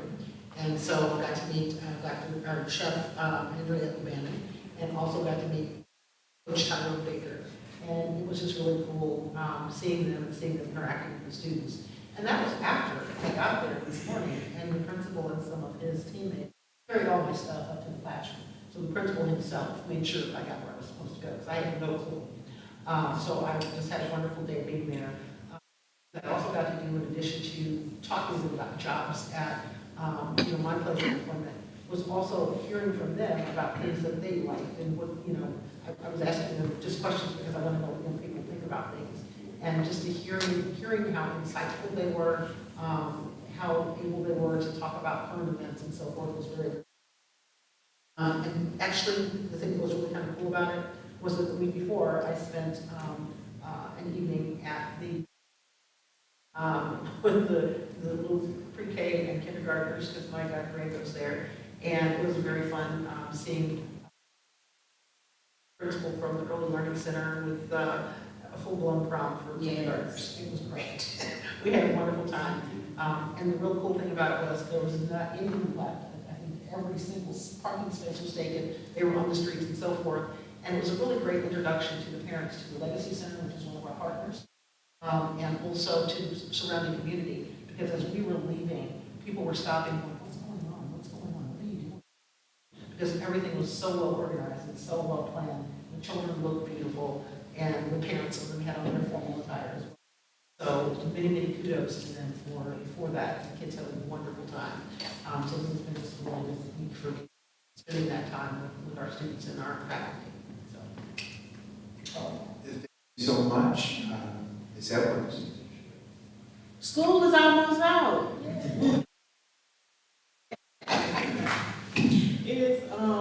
It's been exciting school year, and I really don't have any comments. Just happy to be a part of this board and happy to be a part of the work that's going to take place in the future. I do have to say though, my next week will be busy because I look forward to participating in the day over at Washington Elementary, and then my will be a part of the 8th grade promotion ceremony. So I don't know how I'll be at 2 places at one time, but I'm excited to just be in the midst. So school is almost out. All right. Great. Thank you so much, Ms. Davis. I'd just like to give a shout out to all of the parents, the residents, the staff, to each of you all who come out to these boards. I often mention how I have an opportunity to meet lots of people in the Normandy school footprint on my job, and I'm constantly saying, come to the meetings. I even met a couple today. And they said, well, our children are out of school, and I'm saying, yes, but you're still a part of the community. So I just want to put it out there. Still continue to invite people. I was looking, there was a young lady sitting in the back, but she comes regularly, and she says a lot of times she's not able to stay, but she's concerned about what's going on in the school district. And that's what we need. We need people that are interested and concerned about what's going on in this school district. We are so thankful. We haven't been on the news with any bad news. We know that we did have one incident, but I think that it's turning around, Superintendent. And the status is turning around, and so it's not like it used to be. And so we're still working on that, but it takes all of us to do that. Did have an opportunity a couple of weeks ago to go and attend 3 of the schools. And when I called to get permission, and I did call and ask the principals for permission to come, and they said to me, our children are going to be in testing. And I said, that's fine. I just wanted to come and walk through the schools. And you could see the children in the classrooms and how they were so attentive in the learning process. And so in addition to what Solution Tree is doing, in addition to what all of the staff is doing, we can see that our children, they are getting involved in the. And so it is our prayer, and I'm not gonna preach, but I could. I'm not gonna preach, but it is our prayer that our children will succeed, because we want them to succeed. And as Ms. Evans said, we know we have the high school graduation on this week and on next Thursday. My granddaughter is going to be graduating from here, from Lucas Crossing. And so next is moving on, so enjoy the summer, I guess we say, enjoy your time off, enjoy your time off. Spend time with your family, call someone, pick up the phone, send a note, send a text. You know, go on and let them know I'm thinking about you. Because you know why? Tomorrow's not promised to us. So let's enjoy one another. We celebrated Mother's Day on Sunday. Some people got together with families they had maybe not seen since Christmas. You know, maybe I haven't seen them since last Mother's Day. But let's celebrate one another. Pick up the phone and call somebody and let them know that you're thinking about them. Because we don't know when it's going to be our last day. I have so many people that come into Macy's and they come in looking for suits, because I looked up the other day and I heard this familiar voice and he was saying, he said, do you know some little short lady named Violet? And my co-worker, she said, yeah, I think I do. He said, well, do you know if she still works or something to that effect? And I was busy doing something. I looked up and our president was standing there. And I was just happy to see him. He was in there purchasing things, but we have a lot of people that come in and they're purchasing clothing because they have to bury loved ones. So let's love one another. Let's encourage one another. Let's pray for our children as the school year ends. Let's continue to pray for our children. And I'm so thankful for the programs that we have. And I said that last year and I'm going to say it this year. I'm so thankful for the summer programs, because when the school year ends, there are going to be some hungry children. There are going to be some children that's going to be sleeping in the dark. When it gets hot outside, there are going to be some children who don't have central air. So let's do what we can. Let's do what we can for our children. And I just say thank you all again for those of you. I still have 8 pens available. See me after class. Thank you. Thank you, Ms. Taylor. As you can all see, we have a wonderful, engaged, and passionate board, and it's an honor to serve with all of you. And so thank you for your patience this evening. It is graduation season, and we are celebrating graduations. And so you're invited to the party on Thursday, 5 o'clock at the University of Missouri St. Louis. Thanks to Hill Center, right? So we are going to be celebrating all of our graduates. I think somewhere around 110 graduates. And so I am super, super excited about that. One of the things, we've got a journey of 1,000 miles. Somewhere around 500, you get weary. And it is hard to keep going and stay excited. As a matter of fact, when you finish that kind of ultra marathon, it's hard to be excited. So we've gone through a lot to get to this graduation. 100 years to be exact. It has taken us to get to this class of the 100 in 2024. Because it's a long journey, because we're tired, we've been beat up, we've been bruised, we've been through a lot. It's hard to really celebrate. The first marathon that I ran, I was hurting, my feet were swollen, I had cramps in my back. I thought, why in the world am I doing this? Everybody else was cheering. I couldn't wait to get away from them and find my own quiet place. And the first thing I did was took off my shoes and I started crying. We have several graduates who will be there listening to your celebration, and they will find a moment on Thursday, the day after, maybe a couple of months later, and they'll take off their shoes and they'll reflect on what they have done. Come to tears, and you'll be a part of that tearful celebration that they'll have in their private moments. And they realize that they have completed a journey of 1,000 miles, and it will encourage them for their next ultra marathon, because we all know that a journey of 1,000 miles starts with one step. So we celebrate the steps that our students are making, that we are making to make this school district the best school district, not only in St. Louis County, not only in Missouri, but in the United States. And so thank you for your work. With that being said, I will turn it over to my superintendent. Thank you, President Hodge. I want to do something just a tad bit different. I want to share a couple of minutes with a person who wants to say something to the community. I don't know why I was like pain, so I don't know why I'm doing this, because that person, I don't know what brought that person's mouth, but I'll trust. But before I do, I want to say, I want to give one update. There's a student this time last year who we were recognizing for a number of things, scholarships and things of that nature. Stood in front of us, a very, very amazing young man. New York, Stephon Cody.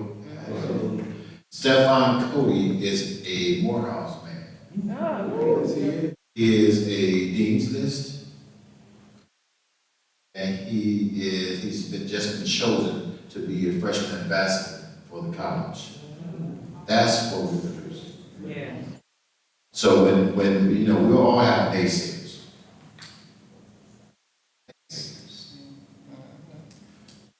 For those naysayers, I'll say this: never have so many do so little about so much. We talk about all this negative stuff, and it's the same negative stuff, 1,000 times repeated. But we don't talk about Stephon Cody. We don't talk about Alex Belton. We don't talk about Anandra Cheney. We don't talk about the 110 graduates that we have this year. We don't talk about over $330,000 in collective scholarships they've had. We don't talk about the 12 or 15 universities and colleges that these students are going to. We don't talk about that. But we'll sure talk about the Yonder vouchers. What's the priority? When we talk about turning this ship, let's praise the small things, because people will glorify the bad things. So, I don't know why I'm doing this to myself. Right now, Norman Bates. I'm sorry. Oh, Give it up. Good evening once again, everybody. I asked the superintendent for just a brief moment just to address the audience. I'm the security director, and with that job, I have the opportunity and the privilege of serving on many committees. And one of the most important committees is the Parent Advisory Committee. And we met with them last week, and we heard some very true concerns from them. I mean, some of them were very angry about some of the things that has happened throughout the school year. So I addressed the audience, the parents, and I think it bears repeating. What I told them was that this board holds this superintendent accountable for everything that we do. He holds this table up here very accountable for what we do. And one of the things that he says all the time is that the people that work for us owes us answers, and he expects us to get those answers. So that was one of the things that I told him. So one of the things that he just said that reminded me, I served aboard a ship, and when the ship was about to turn and go the other direction, the ship would list very, very severely. And the captain would get on the 1MC, which is the intercom, and he would say, "Crew, stand by for heavy rolls while the ship prepares to come about." So I just ask you all, and I implore you all to just stand by, because this ship is coming about. All right. All right. Thank you, sir.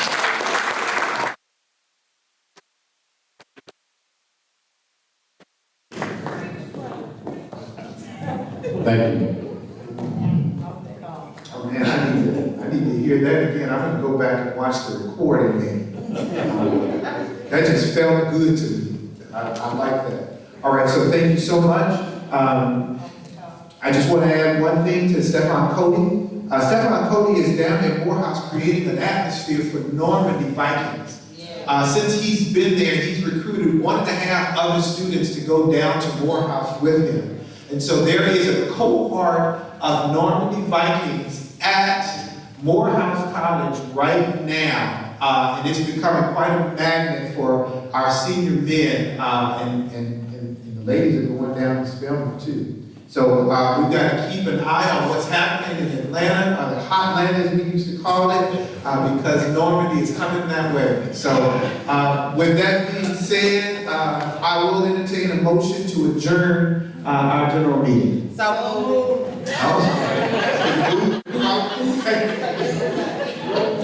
Second. We do have, we need a motion to adjourn our executive session this morning.